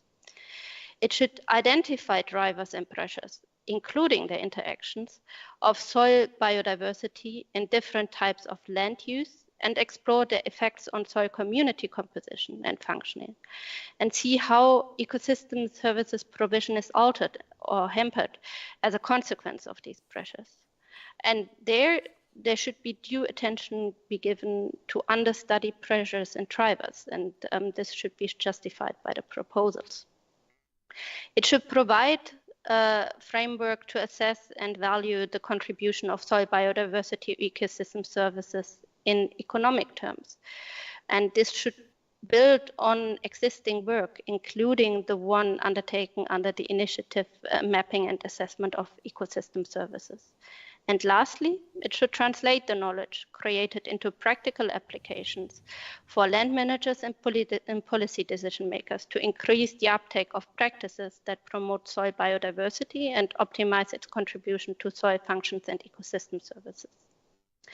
So the funding allocated to this topic is 16 million euros, and we expect to fund 2 projects. It's important to note that the proposals should consider various land uses, such as urban, agriculture, forests, and semi-natural wetlands, drylands. So it really should go beyond agriculture and soils. And it should highlight those types of soils where previous research has shown significant knowledge gaps. Additionally, it should cover a range of climatic, biogeographical regions in the EU and associated countries. And it should take into account different spatial scales. It is important to note that the project should follow the multi-actor approach and that transdisciplinary approaches should be applied, and that should include social sciences and humanities. The activities undertaken should be in close cooperation with the European Joint Research Centre and the European Environmental Agency, and with the JSC specifically, and they are allowed to participate as member of the consortium selected for funding. And finally, it should take into account major R&I initiatives and other projects working on soil biodiversity. And that is for topic 03. Thanks a lot, Sandra. For this concise presentation of quite a large topic, thanks a lot. So now we go back to Guillermo, who will present another topic. This time, please, if you have questions to this topic, even if it's Guillermo again, please, it's on 04. The other topic. So this one, the topic that Guillermo is now going to present, is about remediation strategy, methods, and financial models for decontamination and reuse of land in urban and rural areas. Quite important as well. So Guillermo, please, the floor is again back to you. Yes, thank you, Kerstin. Yes, so we'll present now the topic 0104, remediation strategies, methods, and financial models for decontamination and reuse of land in urban and rural areas. The type of action foreseen for this project is a research, or for this topic is a research and innovation action. In the next slide, we see again the policy context for this topic, which is the EU Green Deal and its strategies, and in particularly the EU Soil Strategy, the Zero Pollution Action Plan, the Farm to Fork Strategy, and the Biodiversity Strategy. Here, with respect to the soil mission, we have a specific objective completely linked to the topic. So the objective 4, reduce soil pollution and enhance restoration. And there is also a clear connection with the EU Soil Observatory. With respect to the expected outcomes of the selected project, the project results should contribute to all of the following outcomes. Land managers can better prioritize and plan activities and investments for soil restoration and decontamination based on increased knowledge on the state of land and soil pollution. Another expected outcome is that knowledge and technical solutions for soil decontamination and restoration is more widespread and better integrated in a wider sustainable land use and spatial planning approach, contributing to noticeable improvements in soil health on the medium term, as well as to the circular use of land. And finally, that member state regions affected for the need of a green transition are supported in their efforts to remediate and reuse contaminated soils, such as from former mining sites. In the next slide, we have an overview of the scope of the topic. Basically, the proposed activities should provide an overview of the state of play of the various types of soil pollution across the different land uses in urban and rural areas, developing interactive combined soil pollution maps. They should identify, quantify, and characterize sources, pathways, receptors, and risks of soil pollution in urban and rural areas. They should develop comprehensive strategies for soil restoration, targeting various types of soil contamination and land uses. So that's very important. So it's not just one single type of soils or land use, but it's all types of soil contamination and land uses. They should identify and further develop methods, tools, and approaches for the monitoring and remediation of polluted soils. So both monitoring and remediation of polluted soils. To develop financial and spatial planning models, promoting the reuse of land and support the private and public sector in their decision making for soil restoration and decontamination. And finally, they should enhance the capacity for outlook and foresight reporting on soil pollution and the development of a priority list for contaminants of major and/or emerging concern for both vigilance and priority action. For this topic, the total indicative budget foreseen is of 21 million euro in total, and per project, a budget of up to 70 million euro, which means that we intend to fund within this topic up to 3 projects. Important to notice for this topic that a close collaboration with the European Soil Observatory is required to ensure open access, longevity, sustainability, and interoperability of the knowledge generated and the outputs from the project. That's all for me for this project, Kerstin. Yeah, thanks a lot, Guillermo, for the presentation of this second topic. And now we go to the last presentation in this batch. After that, we'll have a break for questions on the first set of presentations. So now I would like to introduce you to my colleague Sandro Nieto Sierras. Sandro will present to us now the topic 0105. So for questions 05, please, on monitoring, reporting, and verification of soil carbon and greenhouse gases balances. So Sandro, please, the floor is yours. We are keen on knowing more about your topic now. Indeed. Good afternoon, everyone, and thanks for joining. So indeed, I will present topic number 5 on monitoring, reporting, and verification of soil carbon and greenhouse gases balance, which would be a research and innovation action. Next slide, please. So here the political context is important as among the expected outcomes, we are looking for experienced and innovative consortia who can help us developing high-quality certification methods for carbon farming. So indeed, this would support the implementation of climate policy, like the upcoming EU legal framework for the certification of carbon removals, the implementation also of the Commission's communication on sustainable carbon cycles and carbon farming, as well as the climate neutrality under the climate law and the LULUCF regulation on land use.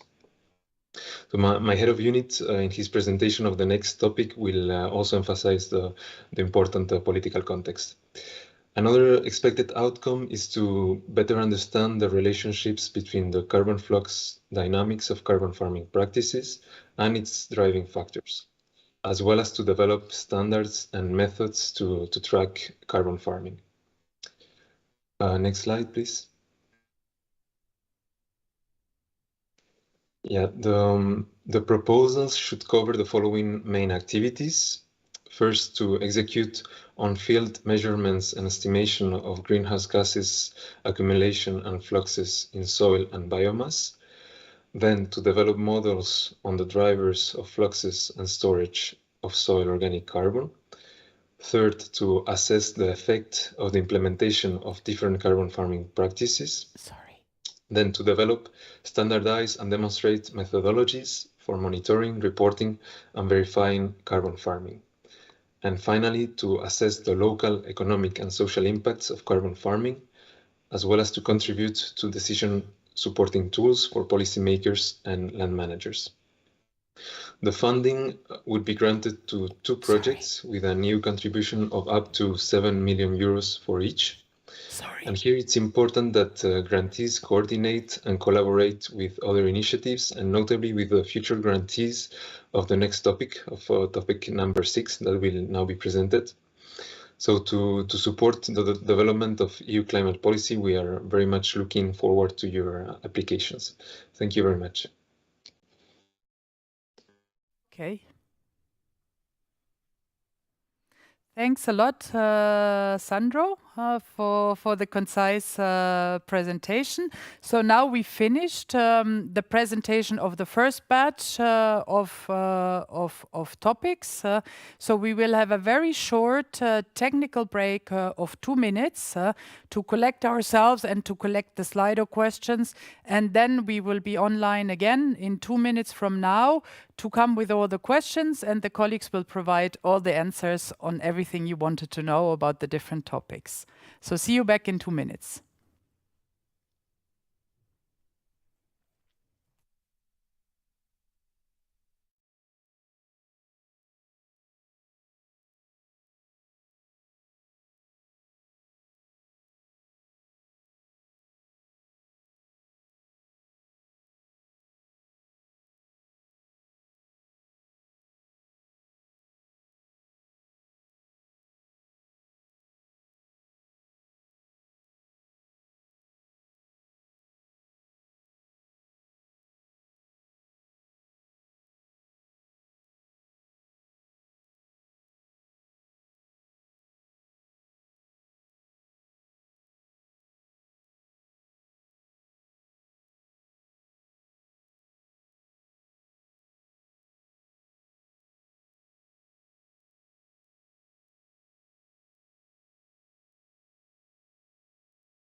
Okay, we're back from the break.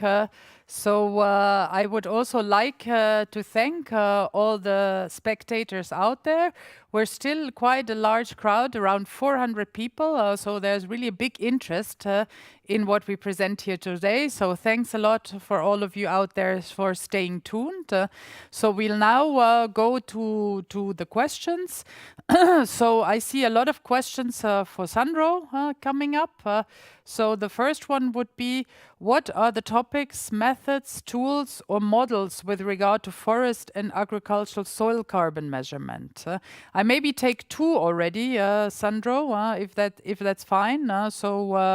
Then we can go ahead. So is the EU promoting elsewhere a carbon farming framework initiative the proposal should connect to? So maybe you could already have a head start on the first 2 questions.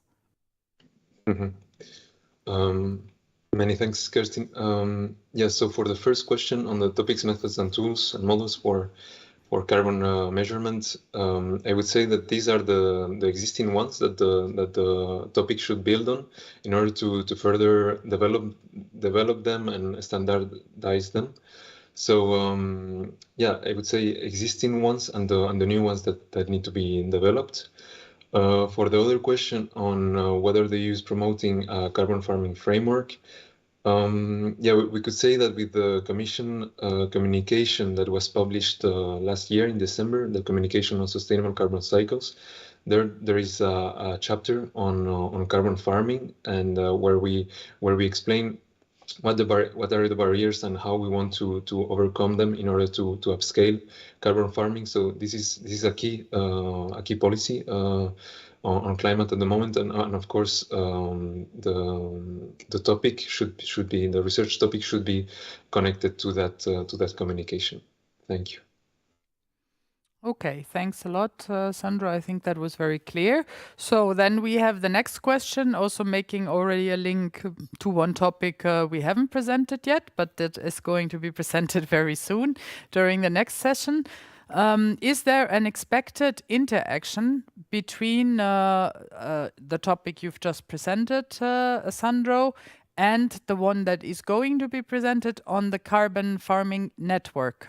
So can you please provide us a reply on this? Indeed, yeah. As I mentioned in my presentation, yes, there should be a link between topic 5 and topic 6, and this is also clearly mentioned in the topic text in the details. Yeah. Thanks. Okay, great. Then we have another topic again, another question again for you. So regarding the development of the procedures, is it about developing also a prototype for conducting soil measurements? Yeah, here again, it would be to build on existing methods, but also to develop, so to build on that, to develop new ones that should be demonstrated. So in the sense of demonstration, yes, that would be a type of prototype, yeah. Thank you. Okay. Thanks a lot, Sandro. So I know I see questions for other colleagues also coming in. Please continue to put your questions in Slido so we can make use the best possible from the colleagues present. So here we have a question for Guillermo, I think, on 04. So are the selected projects going to be considered as different living labs? Would this then be the contribution to the EU Soil Observatory? Guillermo, please. No, I think we have made clear in the topic that since the project will also have some experimentation on decontamination, that it would be relevant that if in the future there are living labs established working on similar subject, that there is a collaboration between the project and those living labs. But basically, the main objective of the topic is not the creation of living labs, I would say. Yeah. Okay, then we have another question also on topic 04. For you, Guillermo, again. So on the former mining sites, they are mentioned. Are these sites the priority of these calls, or are they just an example to address proposals? Yes, thank you. Thank you for the question. Basically, they are just mentioned as an example. The topic, I think it should be clear that it covers all possible types of contaminants and all possible types of contaminated sites. So they can be rural, they can be peri-urban, urban, they can be mining sites. So it's basically open to all types of contamination and all types of contaminated sites. Mm-hmm. Very clear. So again, another question on this topic. So how far is the project expected to go in terms of GIS applied to soil data in Europe to identify hotspots? Is it not also a mission of the European Soil Observatory? So there it's maybe good, it's a good opportunity, I think, to explain a bit about the linkages. Yeah, well, basically, I think this is what we mentioned in the topic, that the activities should be developed in collaboration and cooperation with the European Soil Observatory. And this is, again, one thing then that should be part of that interaction. I think that's all what I can say at this stage. Okay. And I think there was, I think the question maybe disappeared now, but there was another question coming back to the issue I mentioned before about the whether it was a particular type of contaminated site or it was open to all. No, it's just because it was in the screen when you introduced the other question, but now it's gone. So it's just to mention that it was addressed by the previous reply. Yeah. Okay. Great. So there's a magician there making the questions disappear. So, okay. Thanks a lot, Guillermo. So now we have some some questions I see coming up on yet another topic. So I believe this is Sandra's topic, so on 03.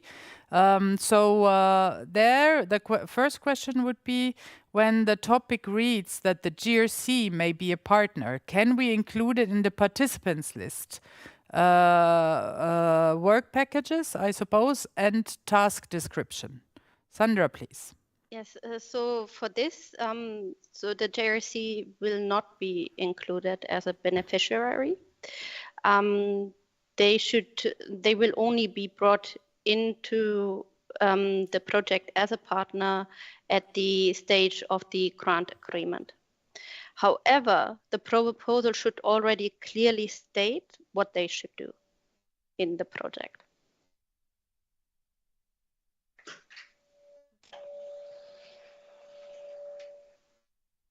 Yes.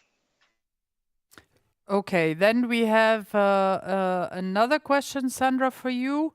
How important is it to incorporate conservation aspects of different soil species to ensure soil health? It's definitely important to restore, like protect and restore soil biodiversity. For this also conservation methods are important to restore soil health, if that answers the question. Okay. Then we have a next question and a request from when you encode the further questions. So what would be great if you could encode as you do now, so very greatly, so the topic number, like the 03, and then also a keyword to identify the topic. So if you can do that, then it will be even clearer. So thanks a lot for doing that. So then we have another question again for Sandra. So the range of ecosystems is very large. Are all mandatory? So for the soil mission, it is important for us that we don't just cover agricultural soil, but also other soils like forestry and soils. So we would want to have a wide range if possible. However, we want a highlight of those kind of soils that have been where previous research has shown significant gaps, already knowledge gaps. Okay, thanks a lot. I think that was very clear. So we have a little bit of more time for questions. So if you have, so to profit from the colleagues being here. So again, if you encode, please important to encode the number and also a keyword, if possible, on the topic, so it's easier for the colleagues to identify. So now we have another question for Guillermo, I believe, coming up. So on the first topic you presented, Guillermo, this time. So the topic is focused on Europe, but is it advisable to work also with partners outside the EU? Yes. I would say, well, you're asking whether it's advisable. I mean, basically, because of the content of the topic, I think that it would not be necessary.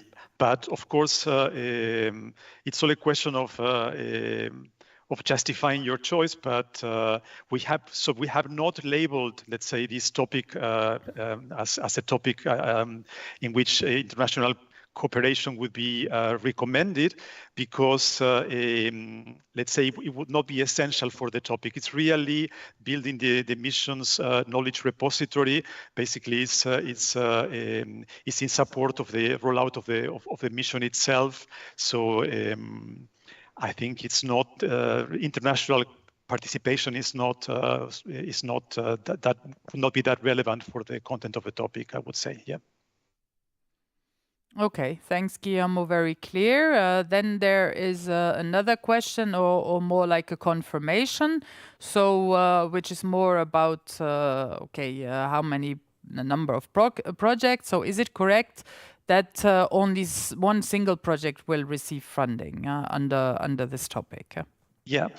So that's maybe to explain the background. In a sense, when we are programming a topic, the decision whether more than one project will be funded is someone handling to the budget available, but also, and that's the case for this particular topic, is whether it would make sense to fund more than one project. And I can say that for this particular project, it wouldn't make sense because let's say what we want to get out of the project is this mission's knowledge repository, and we only need one, so we don't need more than one. So it really makes sense only to fund one project.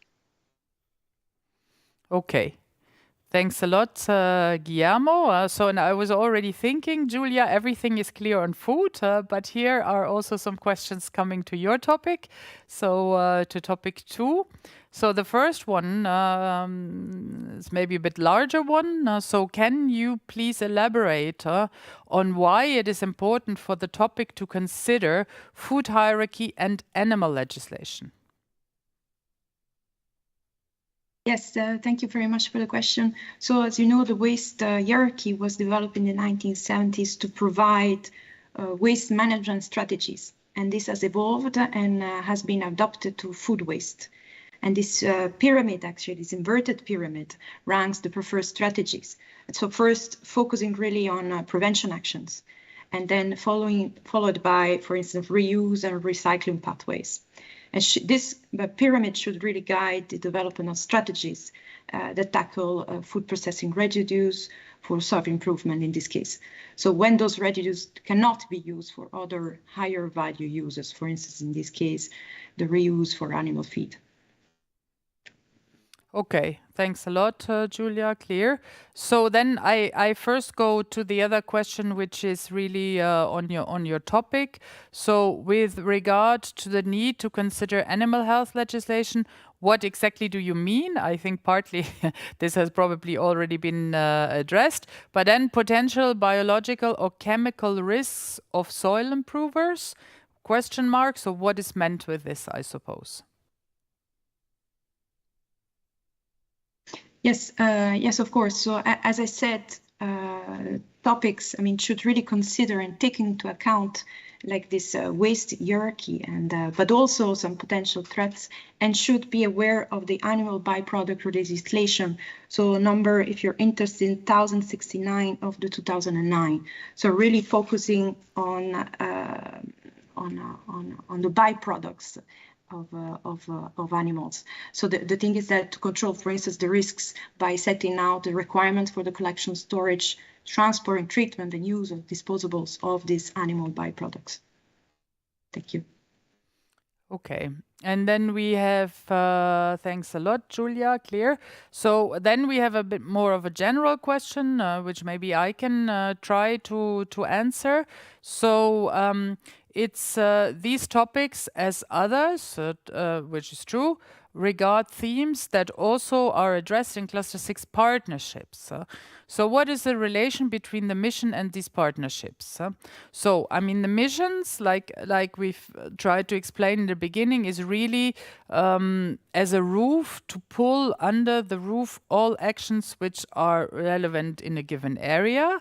And the partnerships, they're about cooperation in research and innovation with the member states, the EU and the member states, and different member states in given specialized areas. And it's completely right to say that there are a lot of links and relations between the missions and the partnerships. If, for instance, I only take now the partnership on agroecology, living labs, and research infrastructure, of course, there is a link because the living labs to be explored under the agroecology partnership will also have a link with the partnerships that we establish under the soil health mission. So we have to make sure that this action is synergetic. So for instance, when we develop this concept for the living labs to be used under the soil health mission. This information is shared at the same time also with the agroecology partnership to make sure that there are same basic principles. And then we have to see when we kind of start operating or operationalizing all of this, that we make sure that there is a synergy between this and that we don't have overlaps in the different areas. The same can be said, for instance, now for the animal health and welfare partnership and for the different ones. So the aim is to, we have a specific focus, we have a core, a center of gravity of the action each time, but then we have to make sure that there's synergies, and we're already doing that at European level, that we have workshops on the different missions and partnerships to make sure that we get the most out of the different instruments, and we make sure that we do have synergies rather than overlaps. So now, before going to the presentation of the next batch of topic, there's one final question for Sandra. What do you mean with artificial intelligence as cross-cutting priorities? AI must be included to measure soil organisms?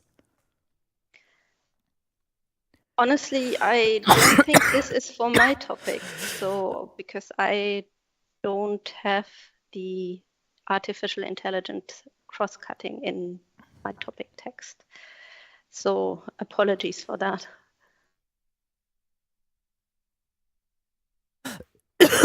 Then we maybe finish up with here. And we will go to the next question. Presentation, Christian Holzleitler with the topic 06.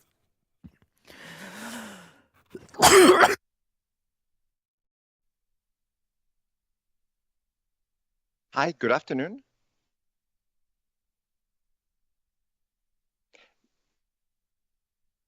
Yes. Am I on screen? I have a bit of a doubt.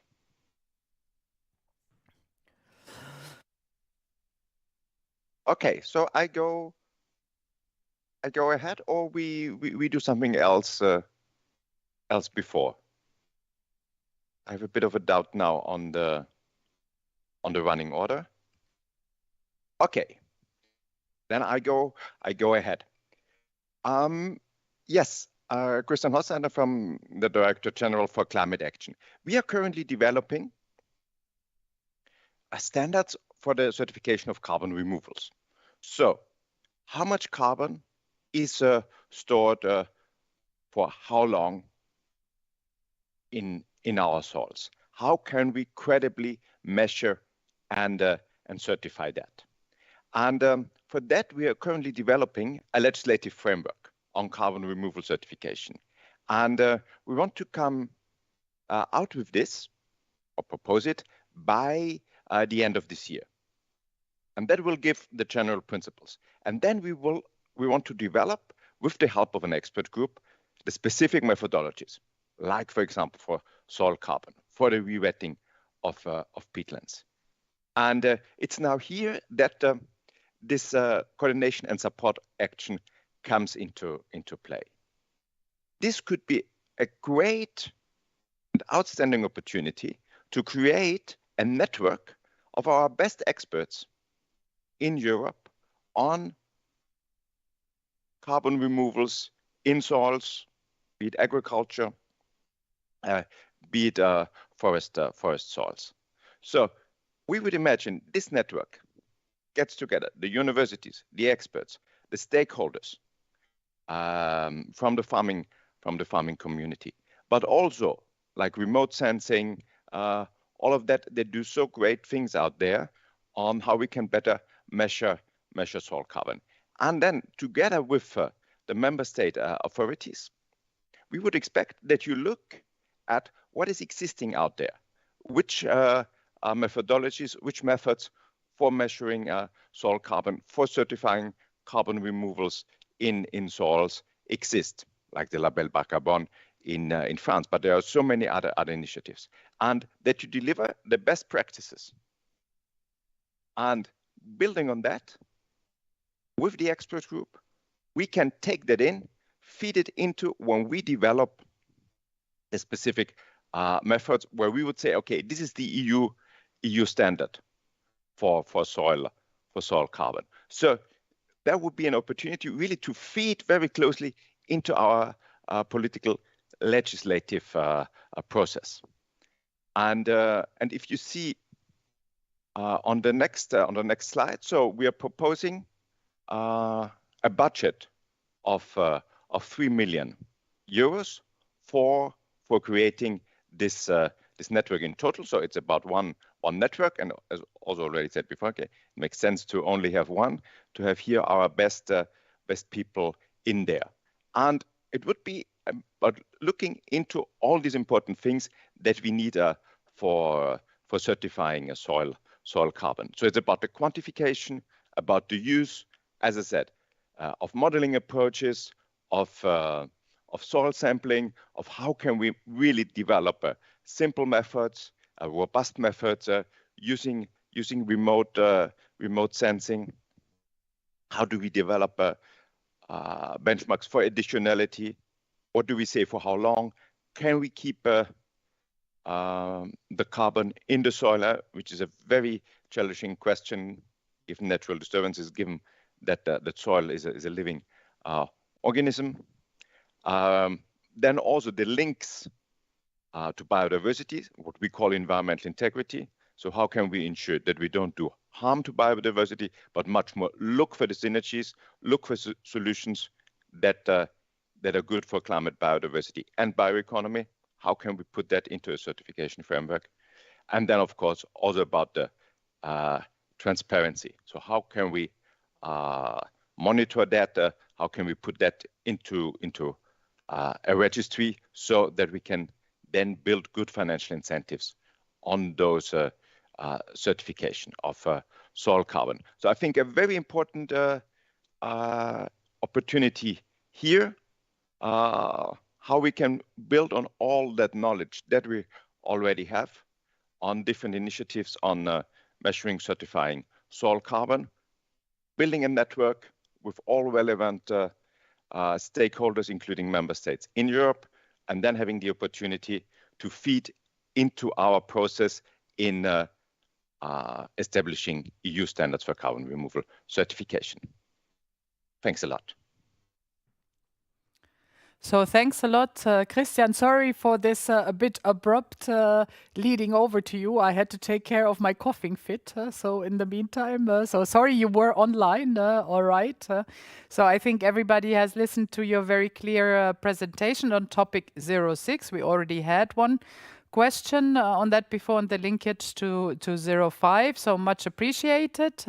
So you will stay with us to finish the presentation of the other colleagues, and then we also take questions on this batch of topics together. So we saw that the audience is quite active in posing questions. Again, to remember to put the topic 06 and also one keyword, if possible, to make it easier for the colleagues to identify as regards to the content of the topic. That would be perfect. So now I hand over to my colleague Arianna Passa, who will guide us through the topic 07. On fostering soil education across society. So Arianna, please, the floor is yours. Please present your topic to us.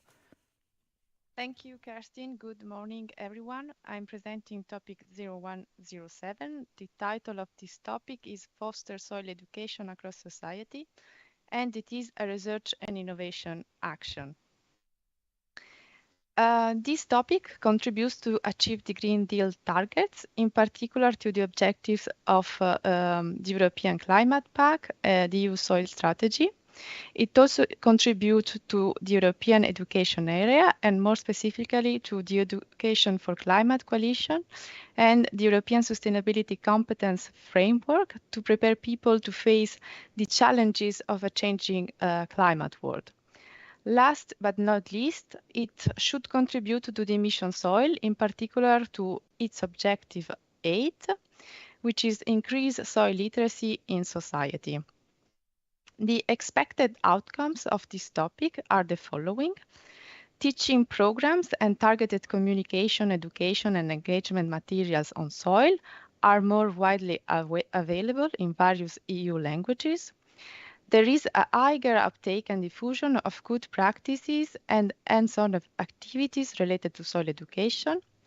Soil literacy is more firmly embedded in educational curricula at all levels and support the adoption of sustainable practices, both individually and collectively.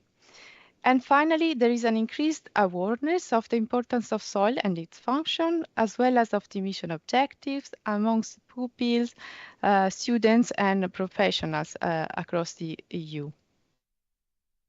So let's see the scope of this topic. First of all, the project funders under this topic should provide an overview of the current level of soil-related knowledge and educational needs in schools and universities across Europe. Then it should develop courses for soil education in school, universities, and in professional training using various tools, learning tools, and different teaching methods for different age groups. It should also identify, further develop, and pilot sustainable practices on soil-related educational settings, both in urban and rural areas. And then the project funder under this topic should also disseminate and make widely available educational and training materials developed during the project. The communication materials should be targeted to specific audiences and available in various languages, making use of the advanced tools, channels, and networks. The project should also announce knowledge exchange and peer-to-peer learning amongst the different target groups and the groups involved in the project, and empower them to act on fostering strong links with the Education for Climate Coalition for co-created education solution.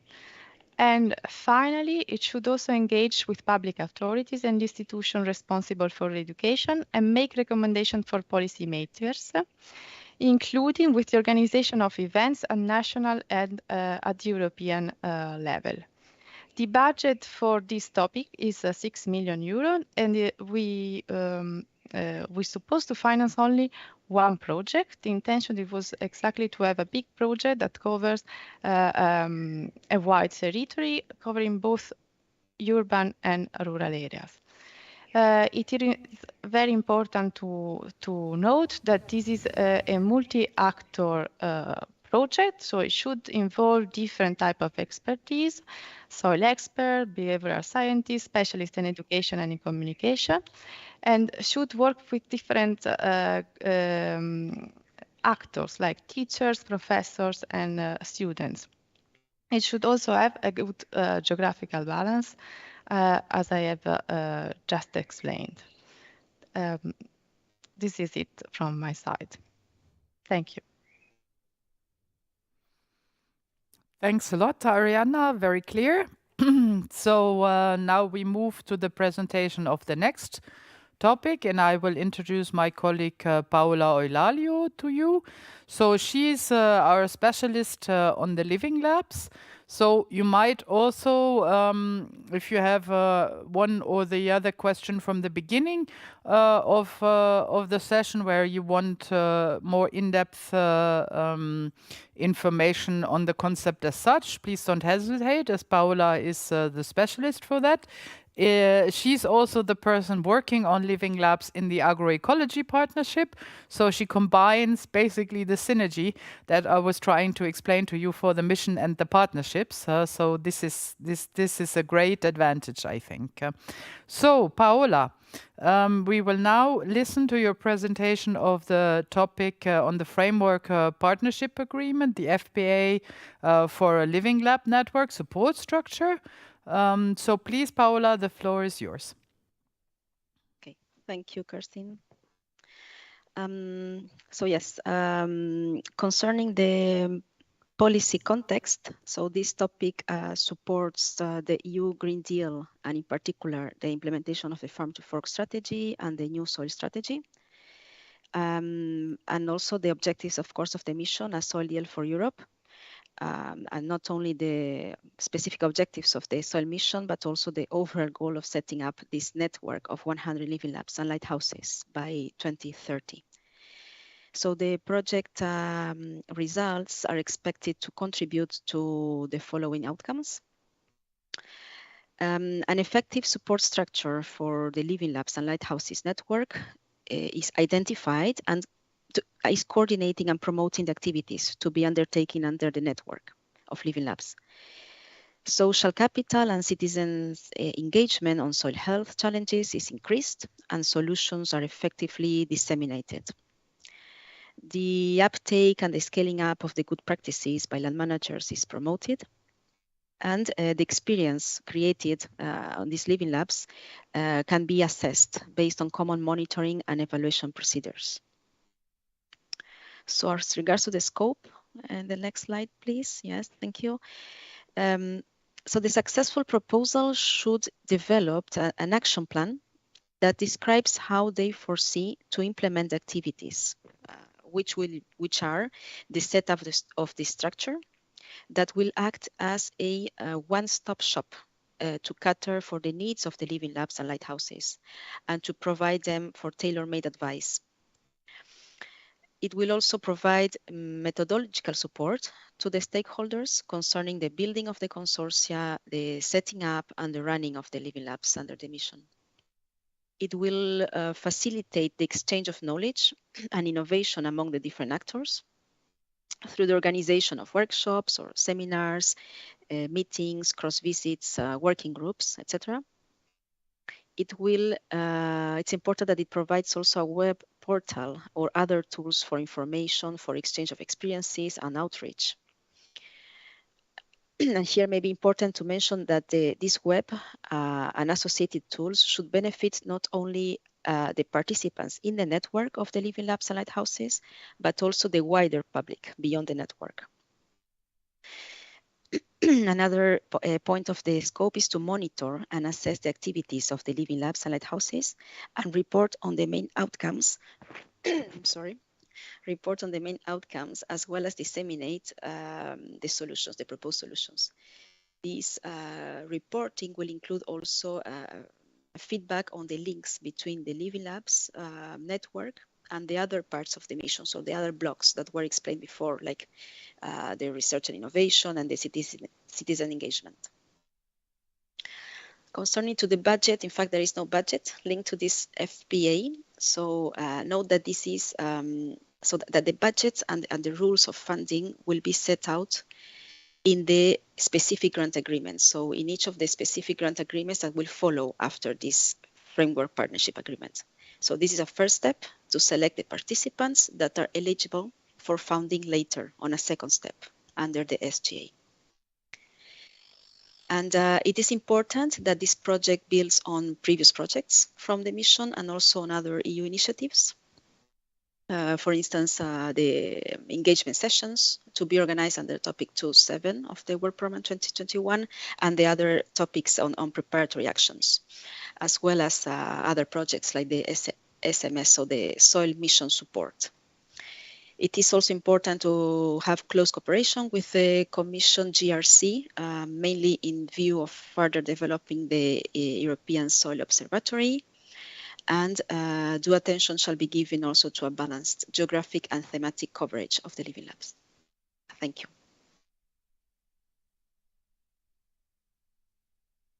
For this comprehensive and condensed presentation of this important part of the work program. So I will now give the floor to Annette Schneegans. She will present us today the topic 09, titled Citizen Science for Soil Health. So Annette, the floor is yours. And I would also again like to thank the viewers. We're still about 400 viewers out there. So the interest is sustained. So there will be questions for you as well, I'm sure. So Annette, please go ahead. Yes, thank you for your interest in this topic. So the topic Citizen Science for Soil Health is a key project to support citizen engagement and the mission's objective to increase soil literacy in society.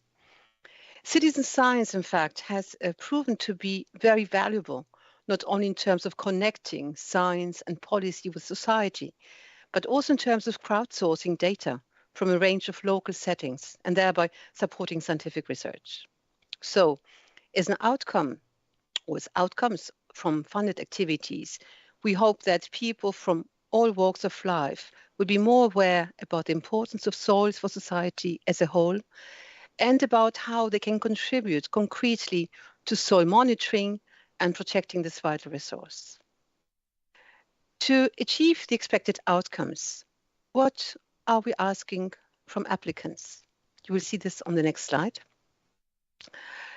So applicants should help us in creating a methodological framework for citizen science. This should include a strategy for the standardized collection, processing, and visualization of the data coming from citizen science activities.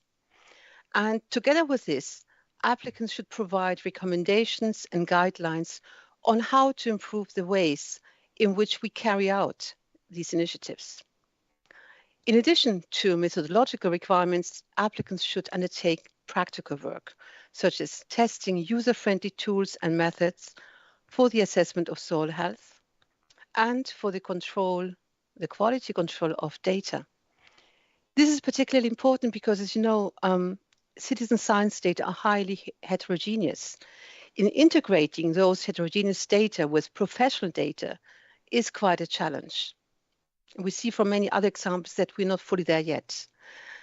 Then we're asking applicants to run citizen science initiatives really practically, ideally in all member states. Since this is a bottom-up topic, we're not giving any examples of what kind of thematic areas these citizen science initiatives should address. It could be one or different areas under one project or one proposal. And then data resulting from these concrete activities should be stored in a repository prototype, and the applicants should show through case studies how these data can be reused, for example, in research, in policy making, education, or any other uses.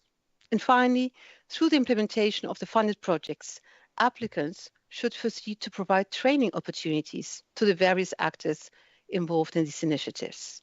Not just the citizens themselves, but if you think about scientists that need to know how to run and coordinate citizen science initiatives. So the range of training opportunities should be exploited. We foresee to fund one project of up to €6 million. And please note that applicants should take care about language issues when working in various member states. You see, you will have the local languages in each of the citizen science initiatives, but then we need to integrate these data into the official soil monitoring tools, such as USO. So there's a need to think about language issues. And this will require very close collaboration with the Joint Research Center that is hosting the USO. And also with the topic 01 on knowledge repository, which was presented earlier today by Guillermo. I think with this, I'm done with the presentation. I'm very, very much looking forward to your proposals. Thank you. Thank you, Annette. Yeah, proposal, first questions and then proposals. So, okay. So now we will come to the presentation of the last, but not least, topic of the day in terms of presentation, not in question, in terms of question, of course. So I will introduce my colleague Giuseppe Pellegrino to you, who will now present the topic 01010. So on innovations for soil improvement from bio-waste. Thanks a lot, Giuseppe. The floor is yours. Thanks to you, Kerstin. Good afternoon to everyone. Good afternoon to future applicants. Indeed, bio-waste is a valuable resource to improve soil fertility. Is fostering the production of soil improvements while optimizing bio-waste recycling is very important.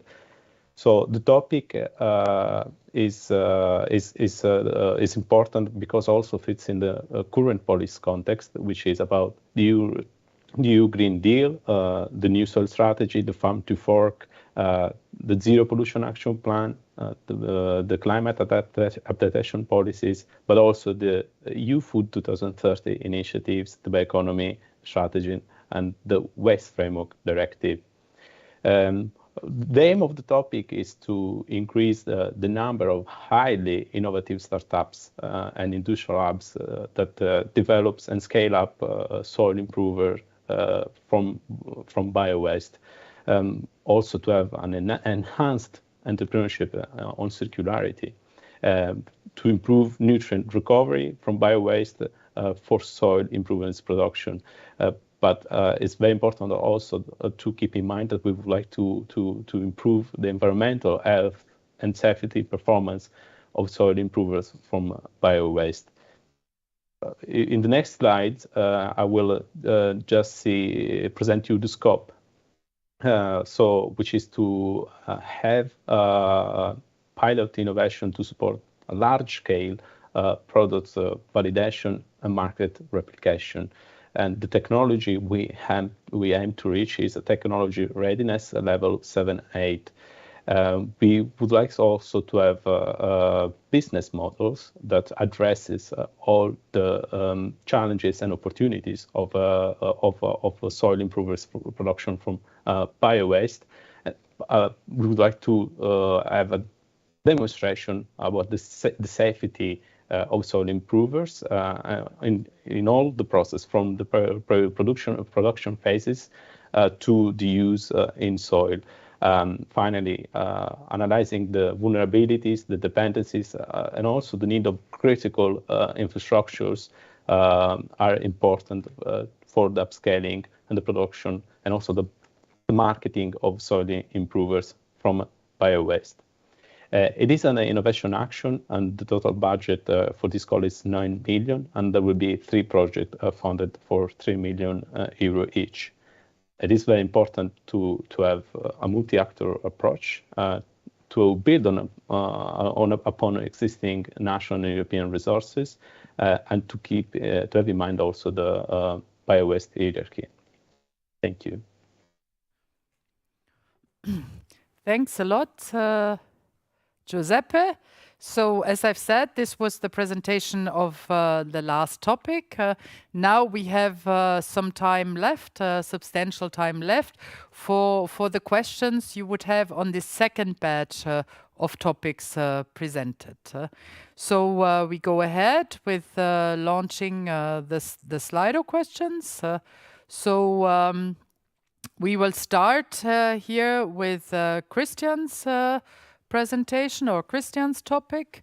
So on the topic 06, how do you see the role of the EU Soil Observatory in this call? And then also, what relations are expected between this topic and the living labs? So Christian? Yes, thanks, Kerstin. As I said before, we wanted this network, the best practices all across Europe. And so for this, we are very open. I think maybe it's even a precondition to be very open to all initiatives that are happening across Europe. So of course the Soil Observatory, the living labs can have an important impact on that, input on that, but it should really encompass all relevant actors, so that we can really build on all existing initiatives in Europe and get to the best ones, as I said, to the best practice. Great, thank you. So maybe a little bit more. So I mean, and then in the sense, the relation between these topics and the living labs is like, okay, it's broader. So if I understand correctly. Yes, yeah. Definitely. Okay, thanks a lot, Christian. Then the next question goes to Arianna. Given that the scope of the topic is collaboration to be expected with other programs such as Erasmus+, so I suppose the question is, is that collaboration with Erasmus+ be expected? Thank you, Kerstin, and thank you for the question. We reflected quite a lot on how to build synergies with other programs such as the Erasmus+. It was not possible to mention it explicitly in the text because these are programs that are bottom-up. So we, like the Erasmus Plus is a bottom-up project, so we couldn't say that synergies were mandatory for the proposal. But it is of course welcome if there's these synergies can be created because there are maybe in place already Erasmus Plus that are working in areas relevant to soil. Thanks a lot, Arianna. The next question is also for you and quite a good one. How to better train the farmers of tomorrow? Yes, indeed. One of the key questions we're addressing in various contexts. How can living labs incorporate activities with schools, for instance, learning institutions, communities, and so on? So also a little bit, so the question of the linking of this topic with the living lab activities. Thank you again for the question. How to better train farmers? This is a question that the project should respond to. We included in the scope of the project both schools, universities, but also professional training. And this professional training could be addressed to farmers, but also urban planners, etc. So this is one of the questions that the project is expected to answer. On the link with the living labs, we have mentioned in the topic text that it is that there is the potential to link this topic with the future living labs. It couldn't be a mandatory. It couldn't be mandatory for the proposal to have this already included because living labs are not in place yet. But we expect that these living labs will have an engagement component. So the link will be made later on once the living labs will be set up. Okay. Thanks a lot, Arianna. Very clear. So now we have a question to Annette's topic. So the call states that we should run citizen science initiatives, ideally in all member states. Is that possible? Is there a need to include every member state? Yes, we put this because we have seen from a little screening of what kind of activities exist that we are not aware in some countries of ongoing activities on soils. Remember, we have a lot on biodiversity, even on sort of climate data, but very little on soils. So we would like to extend this as much as possible to many countries and geographic regions. We are not sure yet what you will propose. If you will propose just a small area, you know, or various themes. So this is what we said, ideally in all. But of course, if you cover several countries, there should be a sort of logic on the representativity, topic-wise, also thematic-wise, and geographically so on. Mm-hmm. Okay. Thanks a lot, Annette. I think that's very clear as well. So now we have a set of questions on Giuseppe's topic, on the biowaste topic. What are exactly soil improvers? Is it the same as soil amendments? What are the characteristics that soil improvers must fulfill? Thanks for this question. Soil improvers is a material that is added in situ in soils and that improve the physical, chemical and biological condition of the soil. So soil amendment that improves the physical condition, in this case of the soils, are included as a soil improver. So maybe directly, because there is a follow-up on this question. So the way to transform a biowaste into a soil improver, soil is free. Any methodology can be used, physical, chemical, worms, energetic processes, etc. So this builds on the first question. Many thanks to these questions. Of course, the methodological approaches to produce soil improvers are many, and we leave up to applicants to choose the best. And maybe chemical, might be also physical process, natural process. So it is we leave to applicants to choose the methodology they want to apply. Mm-hmm. Okay, so any method and process. Huh?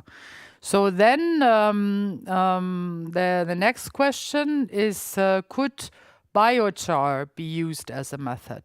One of the new methods, so could that also be part? Thanks for these questions. Yes, of course, biochar by definition is organic matter that is carbonized at higher temperatures. So organic matter deriving from biowaste and biomass is indeed a potential candidate for soil improvers. Thank you. Okay. Then another question. So can the pilot of the related innovation be performed outside of the EU territory? For the pilot of the innovations are going to be performed within EU for this topic within the EU member states and associated countries. Okay, thanks a lot, Giuseppe. So then we see the remaining questions. I already saw previously there were a set of questions, I think, also on the Living Labs topic.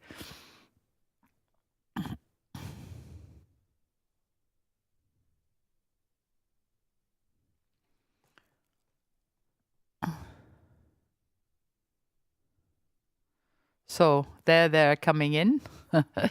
So the first question for you, Paola, would be, are only the consortia partner of the FPA eligible for future calls for the coordination of Living Labs? Yes, thank you, Kerstin. Yes, normally this is how the system works. There will be the partners that can be eligible that will be, let's say, identified during the FPA, and then in the next step, during the SGA, they will be potentially awarded the funds. Yes. Okay, thanks a lot for that. Then the next question is, are only the consortia partners of the FPA eligible for food? Oh, no, that we had. That's the same. How can I do a proposal for a living lab or a lighthouse? Well, so living labs and lighthouses will be funded through dedicated calls for projects. These, so the first calls are expected in the next work program, so work program 2023, that is scheduled to be published end of this year or early next year. So the first living labs, we think they will be operational by 2024. So, and then there will be calls every year to progressively fund more living labs and get to the 100 objective. So yes, how can I do a proposal? So you have to respond to the call when it comes, and of course to comply with the criteria that is set in the implementation plan for living lab according to the soil mission. Basically, the real soil manager should be at the center of the innovation process. In your living lab, they should take place in real conditions, so real life settings, as we said several times, and should be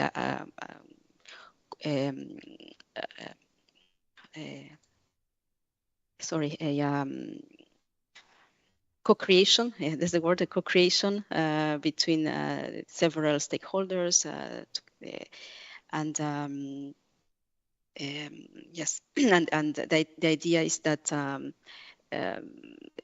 within this, well, the the living labs, and there will be co-creation and co-design of experimentation and innovation. And then in the lighthouses, this will be demonstrated. So they will be like the exemplary examples, performance of the living labs.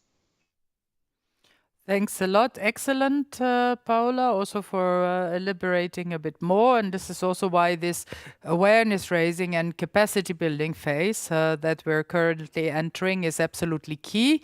So also, as I've presented a bit in the beginning of this, so when all of you here, we want to use the 400 here in our virtual room to get out the word and to help us in this phase. So because this is really now key, that we're all clear what are the criteria, what are the conditions, and will also help with further events in this. So that we're really set when it comes to the selection of the living labs, as Paula has presented very well in the calls. So then we have a next question, Paula. The topic raises a lot of interest. Should living labs to be funded in future call be land use specific, agricultural, forest, urban soils, or regionally organized? Okay, thanks for the question. So, in fact, we would like to follow, yes, a bottom-up approach for the proposals of the living labs in regards to the topic that they will develop, and they have to really respond to local needs. So the important thing is that is this territorial aspect of that is characteristic of the living labs, that they respond to that they are responding to a need that is really on the ground. So yes, we want to cover all type of soils, agricultural, forest, urban soils, and we want regions to be included as well. So, and one important thing is that the idea is to avoid that, to give preference to one specific topic. We want to cover really all challenges of soil health. So yes, this has to be looked up very carefully.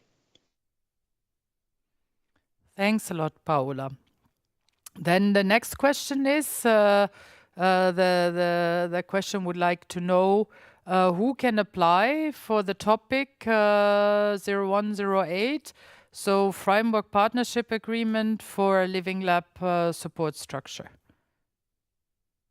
Okay, so for the FPA, yes, so who can apply? So all applicants, everyone can apply as far as they demonstrate their expertise, that they really have the relevant expertise to implement successfully the activities that will be set on the action plan of the FPA. So this includes, of course, different type of actors, multi-stakeholders, with these operational capacities for different type of activities around Europe, and also with flexibility to adapt their working plan. Yeah, so to give examples, yes, universities, scientists, research organizations, everyone. Mm-hmm. Okay. Thanks. Then the next question is again on this topic. So far, it is not clear how living labs, lighthouses will be interacting with the soil mission research topics proposed. Will funds be available for other actors beyond academic stakeholders?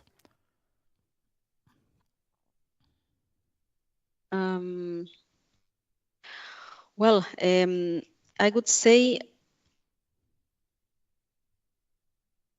yeah, so maybe there's need to clarify better how the topics will be dealt with in the work program.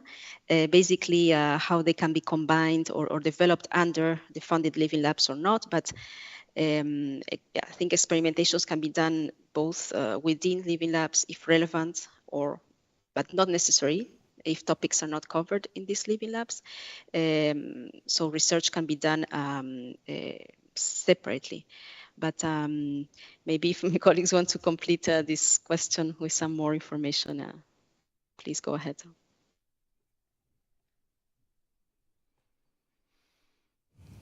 So I mean, maybe I mean the very idea of the Living Lab as such is that it is a cooperation between academic partners and other partners, of course, in the Living Labs as such. On the testing sides, and then in terms of the research, where we have other broader topics. Which are general. There we also have, of course, other non-academic partners involved, mainly through the multi-actor approach, for instance. So where we make sure that the end-user perspective from the different angles is taken into account. We've seen a great number of multi-actor topics being presented, for instance, here throughout the 10 topics. So there you have a bit of the combination of the many sides. So the academic, the non-academic, and the cooperation coming together exactly in the topics of the Living Labs. So then we go to another question. Do the participating Living Labs need to be previously certified by the ENOL? So the European Network of Living Labs. Maybe I should spell out. Yes, thank you. No, that's not a condition set up in the plan for the mission. Not at all. So we have worked together, obviously, with ENOL, as I explained before, to specify the criteria. So it's inbuilt, the work that ENOL does to a certain degree as well, but this is not as a condition, as Paola very clearly explained. So then we have another question. Now on topic 5 and 6, so it's for Sandro and, Christian. I mean, maybe I think that's a question we already had, but it's good if Christian is here now, so I think we can roll it up from Christian's angle maybe. So could you please develop on the complementarity between the two topics? There is obviously an intrinsic one. So this is maybe, again, Christian, to round up this, because it's good to also see it from your angle. Yes, thanks, Kerstin. Thanks for the question. So I think your value added in the network call, if I may say so, is more in organizing the network, in bringing the stakeholders together, in having a good approach. How do we really don't miss anything of these good practices that we have in the union on carbon farming, on soil carbon, and then from that to distill the best practices, and that can then feed, as I said, into our expert group in developing the EU standards. While the topic 5 is maybe more on the innovative end of things, where you want to do something new, a new approach to carbon farming. So I think that's a bit the difference. And the second one is clearly called coordination and support action, while the other one is more for innovation, also coming up with something new. Thanks a lot. I think that makes it quite clear on the scopes and the possible interaction between the two topics. So we continue with you, Christian. So the next question is, what is the proposed link between this project and the expert group for carbon farming proposed in the Sustainable Carbon Cycles communication? Yes, so we would very much hope that this coordination and support action can do a lot of the groundwork for then the expert group. That we can really then take it further to build these EU standards. And as I said, we don't want to miss out on any of the good practices that there are around in Europe. So you may call it kind of a preparatory action, but it could help us enormously that we don't miss any stakeholders, that we get all of that together. And let's see, this is not defined. We also still have to set up the expert group. But I would very much hope is that the results from the coordination and support action can then feed into our work in the expert group. Great. Thanks a lot, Christian. So now we go back to Arianna, if I see correctly. You expect a collaboration with projects funded under the topic 0101. So that was the project that Guillermo presented, if I remember well, in the very beginning. How do you know who are in these projects? When are the results known? So maybe also from both ends. Thank you, Kerstin. They are referring to a project that was to a topic that was presented before in 2021. Ah, yeah. So the result is not public yet, but it should be public before the selected project sign the grant agreement. So by mid-June, we expect that the project that will be financed will be visible in Cordis. So you should check again by mid of June.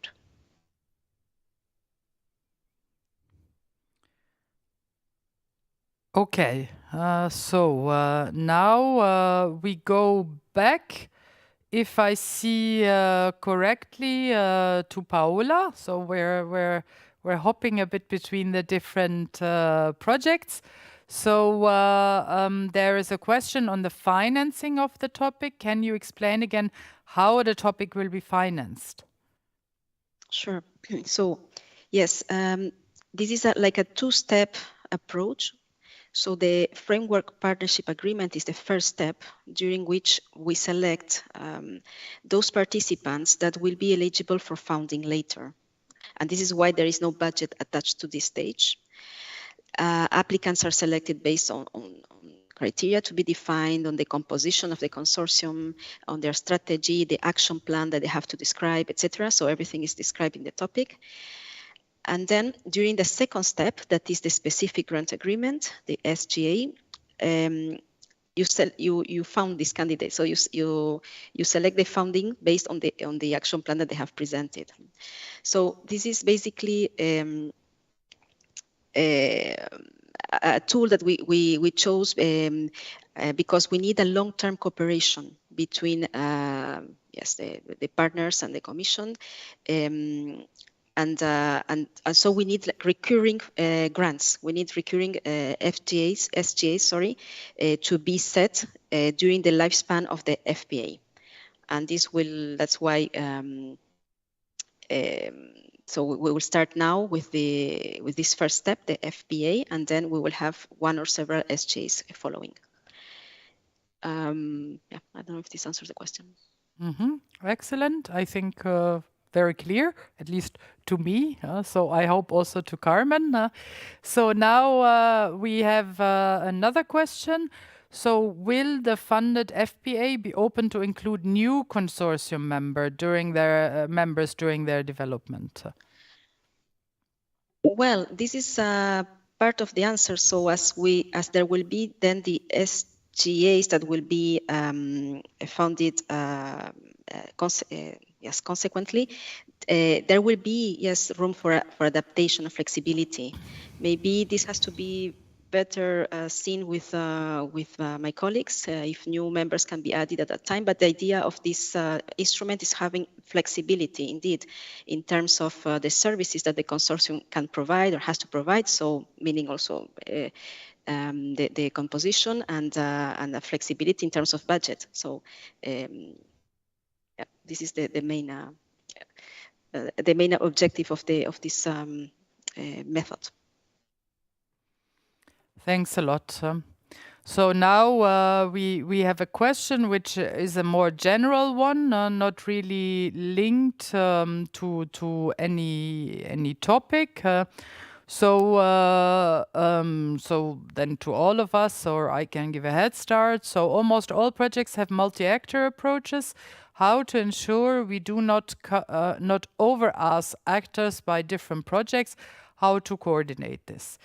Now, okay, I have now an experience of, let's say, 7 years of piloting or trying to roll out after piloting the multi-actor approach. So far, we have not encountered such problems. We have about 300 projects that are 200 projects now under Horizon 2020, then projects coming on now from Horizon Europe with a multi-actor approach. And as they are in such a diverse cluster, 6 is one of the most diverse clusters, and so was Societal Challenge 2 in terms of community, in terms of actors, in terms of end users. So this has not really posed a problem as such. And the operational groups, when they were, for instance, from the European Innovation Partnership, included in such projects, also for cooperation or for even setting up the project and the project aims and targets. So this might happen. Maybe now, if we have several hundred more projects coming up. But with the differentiation and with really the different, let's say, target and end user groups for the different, very different projects we have, so far this has not proposed an issue. So then this would also require, if that would happen, a stronger coordination between the projects as such. So because that's definitely what we do not want. So we want to make this useful. So far it's proven exactly a fact that it has helped this focus of end user focus and usefulness of the projects. So we want to continue. So in case that should be, we will have to act in terms for a stronger coordination to see how we operate that. So then the last question maybe, looking at the time in general, is there a plan to create synergy between all of the projects of the mission? I would maybe give that to Annette.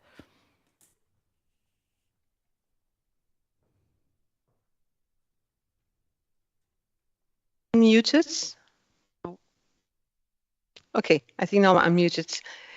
This is quite a complex question because, of course, when we say that, of course, these projects will all be coordinated to achieve a certain objective in the mission's overall goal. So there must be a very thorough coordination and creating of synergies.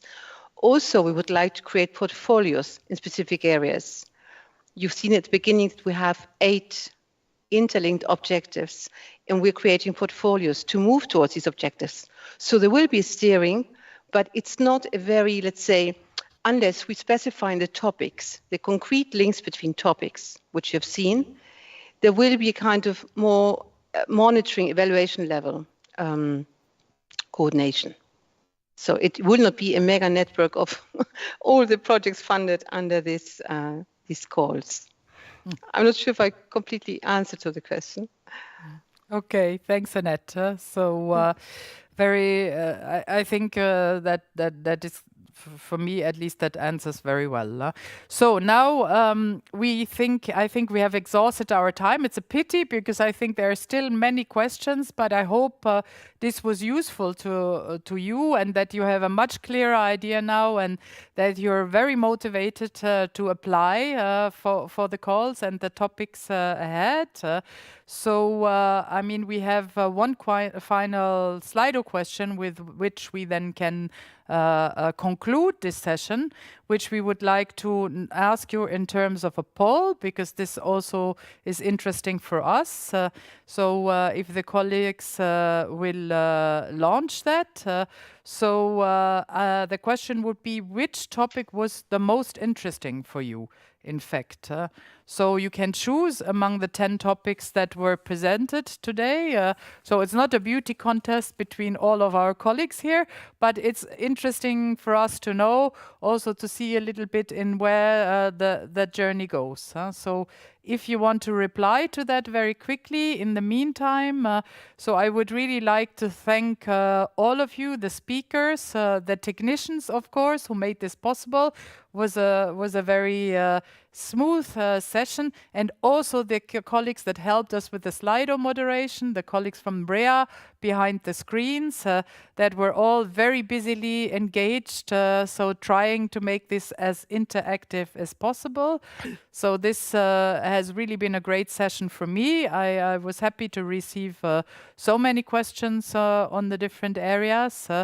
And then we'll see a little bit what we get here. So we can see that the fostering of the soil education across society, the living labs, the monitoring, the innovations for soil improvement.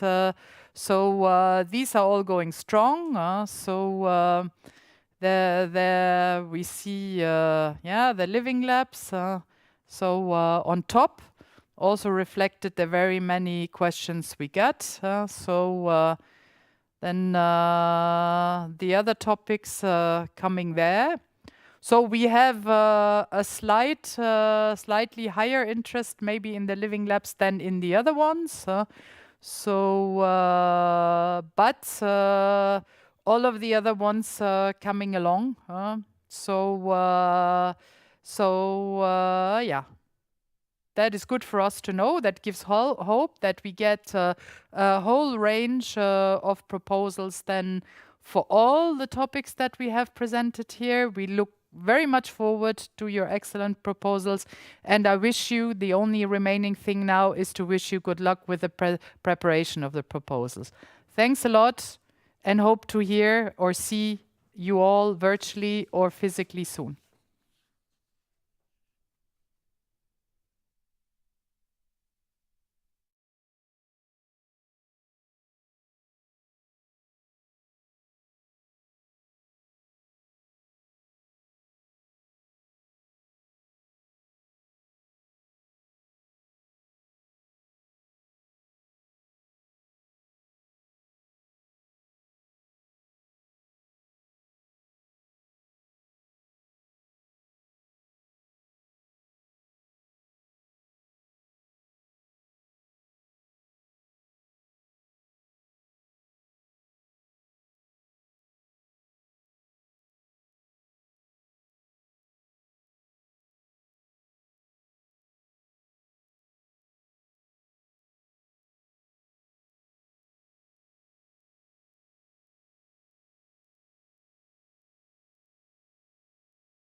Good afternoon. Hello, everyone, and thank you very much for being back here after your lunch for this last afternoon session of today on social innovation. We have here with us Tiit Juurimäe, who is representing the social innovation matrix team, and who is going to speak more about this very important subject for missions. As you all know, missions intrinsically connect to citizens from the very beginning until the end, and this is precisely what social innovation is all about, involving citizens and engaging with citizens in developing technically appropriate and socially pertinent solutions for all the societal problems that we are going to be addressing. But without further ado, I will pass the floor on to Tiit. Tiit, welcome. Thank you very much for being here with us. Thank you, Anna, for introducing it all. I think we are in the final session of this Info Day on EU missions. Although EU missions only constitute at this stage around 10% of the Pillar 2 in Horizon Europe, I want to say that at least perhaps for me, this is the most important part of Horizon Europe, because exactly as you say, they are initiatives which bring together the whole society and which link to the citizens. And that's also what the social innovation is about. So our presentation today will be the first topic ever put in the context of EU missions as on the social innovation. And it's about Social Innovation Catalyst Fund in support of EU missions. As Anna said, my name is Tiit Juurimäe, and we are working as a part, I am part of the greater social innovation matrix team in our DG. So I will give this presentation on behalf of the whole matrix. So let me first start what social innovation is about. We are using the definition which you see first there, which concerns the development of new products, methods, and services for and with society. So it's like innovation, which is about new products and services and methods, but what makes social innovation so specific, it involves citizens. It involves citizens together with public authorities and businesses, industry, and academia, which are the usual stakeholders around there. And also our Commission Inside think tank, BEPA, has also put another definition, calling that social innovations are innovations that are social in both in their ends and in their means. So when you are thinking about different initiatives where people are involved, they are most likely are social innovations. Why it is important? What is its role?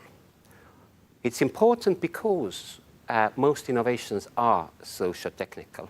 We think a lot and we fund a lot technological innovation, but as these innovations need to reach to society to become real products, real services, real solutions, they need people to be involved in them. It connects also society and innovation. It empowers citizens, it activates citizens, and it very often makes innovation therefore more relevant. It increases its diffusion, increases the technological solutions. And very often it also offers new solutions and cost-efficient solutions, because people in social innovation deal with the problems they care about, and they are very innovative to bring also solutions which are not that costly. And the more we are thinking about the transitions we are facing, the green and digital transitions, it also helps and acts as a system changer with bringing the new practices, especially linked to the European Green Deal. We don't start from the scratch. There are many examples already, social innovation also funded in the EU funding programs. My colleagues have assembled here a small list of those which are more relevant in one way or another to one of the 5 missions out there, ranging from sustainable building cities to food systems and even to Earth observation. So there are existing social innovation solutions, but very often social innovation stays, say, less impactful than they could because they are facing problems in scaling up. And that's what the Social Innovation Catalyst Fund we are talking today about is trying to address, to help to scale up the existing, already proven social innovations, but which are running under less impact than they could. So what we try to achieve with social innovation is we try to mainstream it throughout Horizon Europe. So if this topic not only, but many topics in the Horizon Europe work program have social innovation element in it, and some are even addressing it explicitly. We also piloted their approach with pooling funding together on the Horizon 2020 as a social catalyst fund, and there is a link to that project, which turned out to be extremely successful and received more than 120 applications, out of which only some 6-7 could be funded. And then we have now the novelty of EU missions to address the societal challenges and to require also society to be deeply connected to change the social practices. So what we try now to do is to integrate also social innovation very well into the EU missions in all call for proposals which are relevant, and then to launch now a grant-based European Social Innovation Catalyst Fund to scale up the social innovation. Why? We believe that social innovation truly helps the missions to achieve their objectives. It empowers the citizens and allows them to become champions of the transition if they are actively involved in pursuing the mission objectives. It also helps to secure higher impact and higher success, to bring in those social innovations which already have proven to be successful but are not scaled up yet to become truly impactful for EU missions. It also helps to increase the impact of EU funding and bringing together EU funding together with other public and private resources. And it also helps to combine the support to missions and social innovation, not only through funding, but also for mentoring, so that the different actors, like this is the objective of the missions all together, that they work together and help each other in the, achieving the objectives of the specific mission. So it spans across the whole lifetime of EU missions, from education, skilling, reskilling, through co-design, co-development, co-implementation, and which finally should result in the changes in social practices. So what we have put forward is a European Social Innovation Catalyst Fund topic, which itself consists coordination support action with cascade funding, where as a main outcome, we would like to support the objectives of all 5 missions and to empower citizens, innovators, communities to work with the mission on the same problems which are societally important, through creating a fund, pooling resources together, selecting the successful social innovations, and trying to replicate these at national and transnational scale. We would like to bring together public, private sector, academia, and civil society, and to deliver already results in the next 2-3 years once the social innovations under this Catalyst Fund will be selected.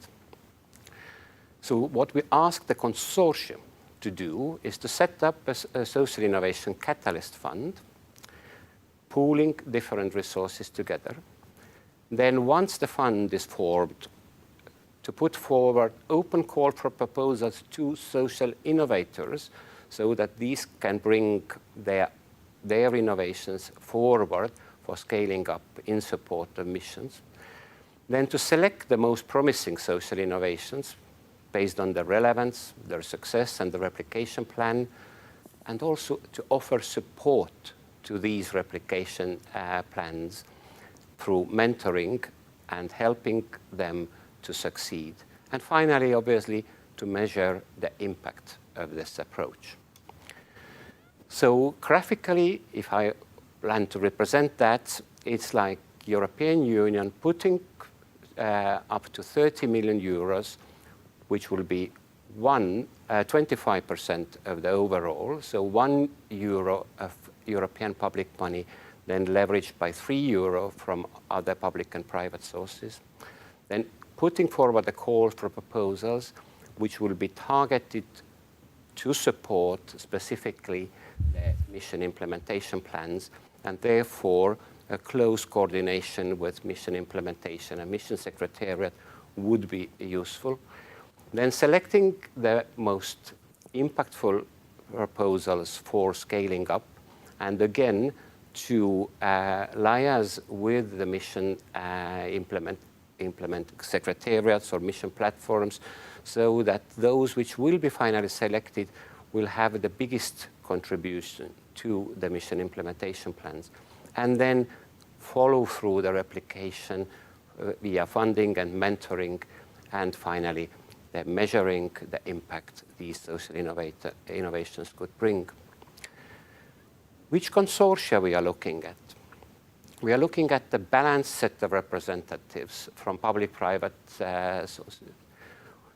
We have requested at least 3 foundations based on the pilot we had in Horizon 2020, at least 3 foundations to be part of the consortia. And then the others who are either interested in funding social innovation or interested in implementation of the missions and benefiting from these social innovations, to also bring together into this consortia so that it becomes a balanced representation of the different actors involved. And finally, this is the consortia who is going to put forward the fund, but then there will be a call for proposals under the fund where the social innovators are then actively invited to participate, and this will be published widely through the Horizon Europe participant portal, through their respective mission platforms, and hopefully also nationally.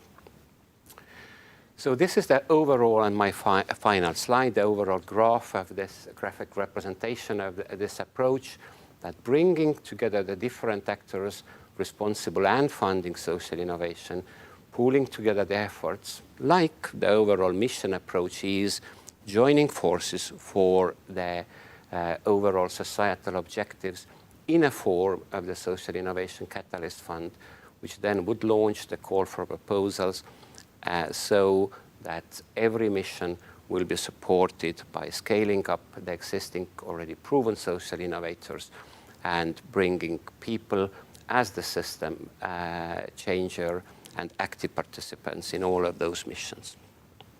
Thank you very much, Tit, for this very clear and very complete presentation. We appreciate a lot that you took the time to be here with us. Let's see whether we have questions from the audience through Slido.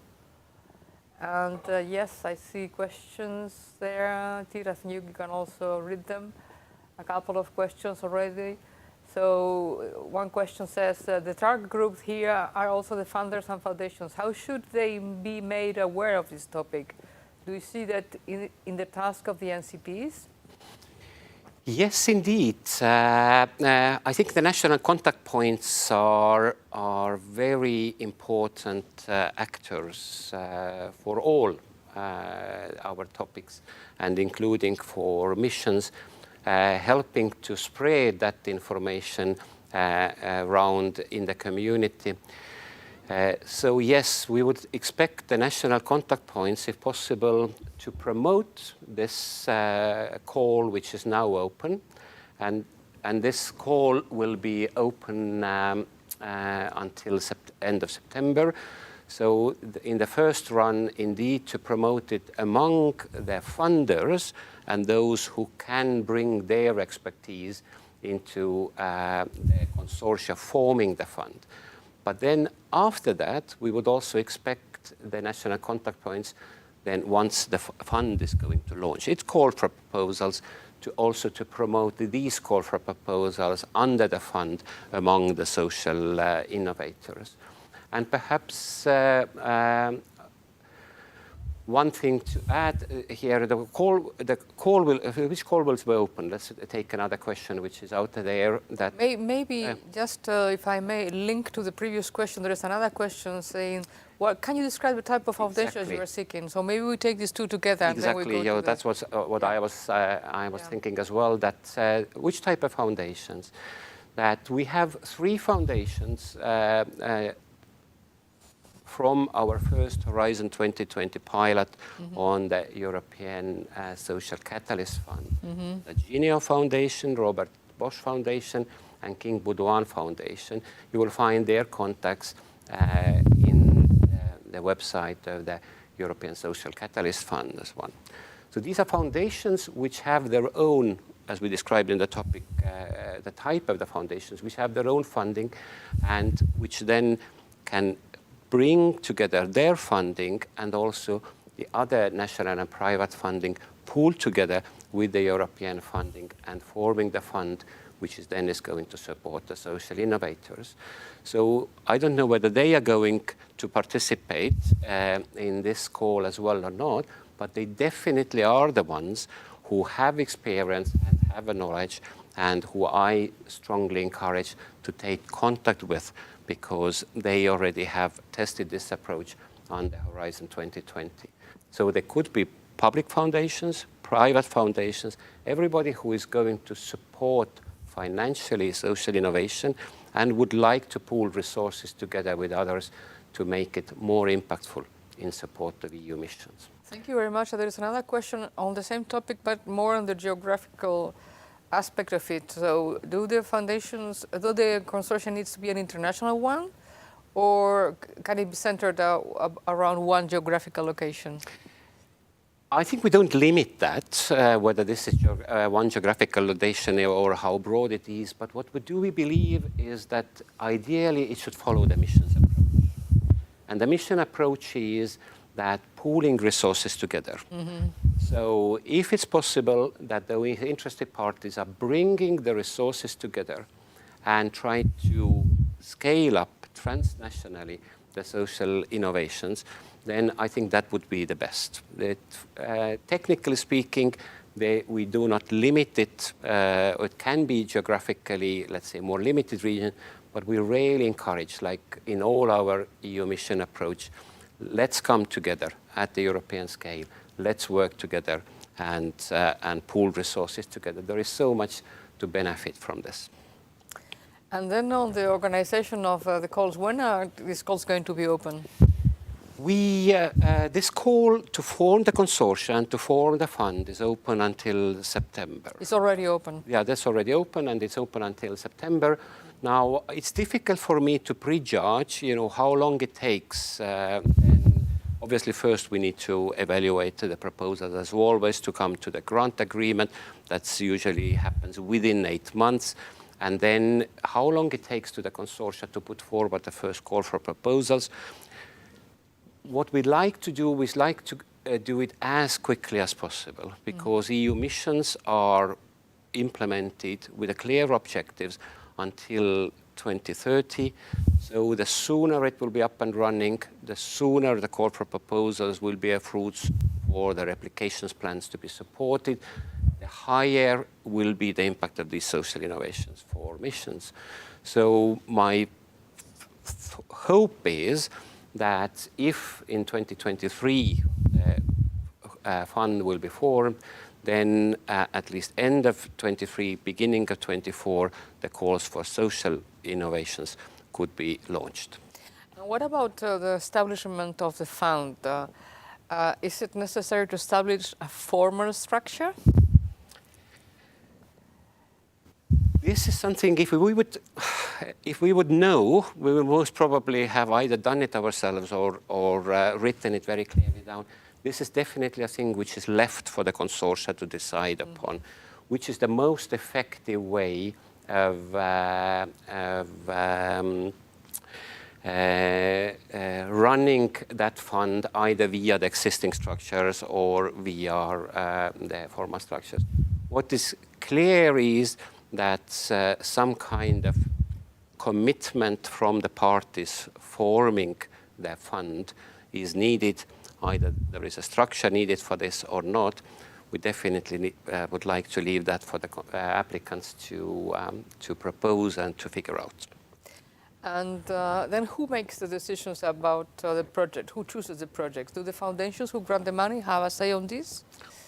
Yes, this is indeed what we, if you look at the, maybe the whole text a little bit in closer detail, you see that what we already want the consortium to put forward is the way they are going to select the projects, and also these way they are selecting the projects must follow the overall principles of Horizon Europe, the transparency, openness, no conflict of interest, and so on.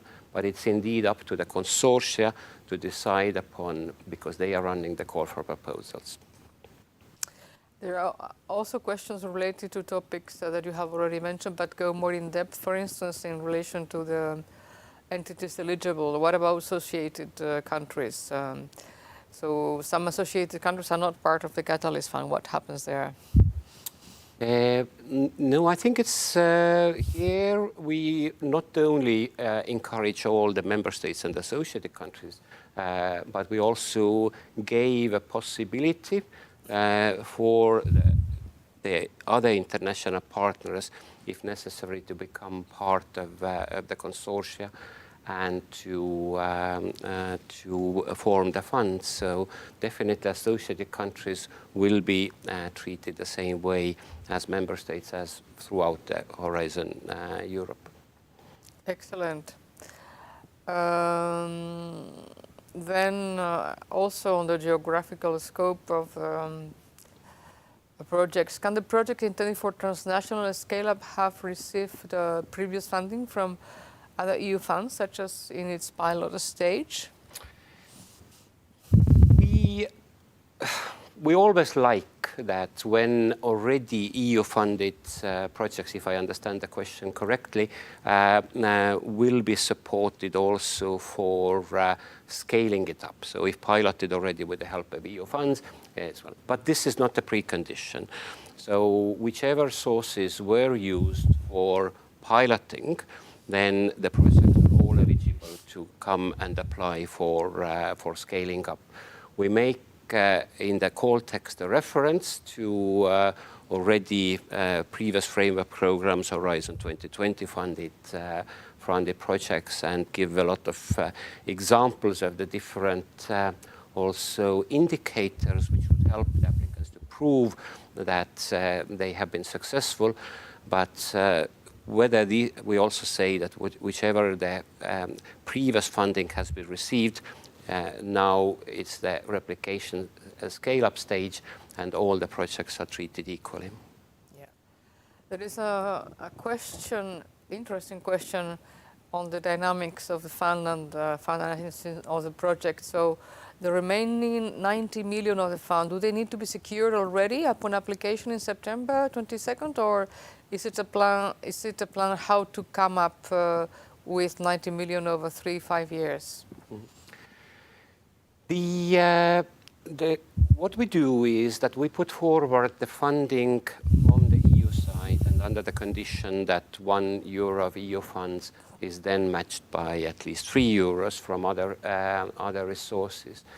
Now, if there is not possibility to have already the confirmation and commitment on all of that funding, which is on the private side, by September, and we understand that there is also summertime before the call closure here, then obviously these commitments can be secured at the later stage, I believe. And as I think once already I was asked and we said that in case the other funds will not reach that volume, European funding will be limited to 25% of that. So it will be finally just lower. Yeah. So the European funding will be 25%, but I think the question is also, do we need to wait until we have the full 90 million to start funding, or can projects be funded already before the full funds are there? Indeed, therefore, we put forward an possibility for that flexibility, that as soon as there are already possible to launch the call for proposals under the fund, even if it all has not been formed yet, that could be done, especially because then the social innovations can be scaled up quicker and they have possibility or probability to bring higher impact to the emissions. So that's also said, you can run it in parallel. Thank you for this clarification. There are also several questions on where to find more information, where we can follow updates around the full time, like where to find more information on the calls, and so on. As I said, this call is now out, and we expect then the applicants to look out and to form the consortia, hopefully, as I say, to pool and to have one European consortia pooling all resources together, if possible. And then we will then, as from end of September, going to evaluate the applications received. We come up with a grant, and then we will definitely make a lot of publication, once this fund is going to be set up, and share it through the other communication channels like the NCPs and so on, so that everybody will know once the calls under the fund will be launched. But as I said, stay tuned. As from end of next year, I believe that then this will be And what available. happens if some actors want to contribute to this fund, but they don't have the funds available already for September? This is a question being asked. What about those who want to participate in the fund but might have funds available later? Exactly. I think this is where the European Union budget has a sort of specific characteristics, because we have funding usually defined for the next multi-annual frameworks for 7 years, and national funding often happens on an annual basis. So what we always encourage is that all these interested parties are ready to come together and form the consortia and wait until then their funding becomes available or confirmed. So this kind of discrepancy between the long-term EU budget and the always national yearly budget definitely must be managed, but has been managed in many other cases as well, including the public-public partnerships. We have a lot. So have I understood correctly that those interested in contributing to the fund can apply in September, even if the funds will only be available and confirmed later? I think that's the consortia to decide upon, who can bring which contribution and when this is exactly needed. Yeah, even if it's not completely needs confirmation afterwards by whatever. I think we should learn, or those who are interested, more knowledgeable myself, but I'm seeing some parallel with we had the Eranets, or now we have the co-funded partnerships, where we have literally the similar issue, that we bring together the consortia, but the nationally budgetary decisions are done year by year and afterwards. But I don't know whether we have still time for one small question. What will be the fund's duration period? We would like to have the social innovations to support as quickly as possible. So therefore, we say that 2-3 years for the replication plans. So I would say that if the fund would be managing within 5 years, setting up the fund and then running the calls and measuring the impact, that would be approximately, but obviously, I am not limiting here. I think that's, one could aim to bring the contribution as early as possible for this. Thank you very much, Tit, for this very knowledgeable presentation and for being here with us. Thank you very much, and to all of you participating actively also.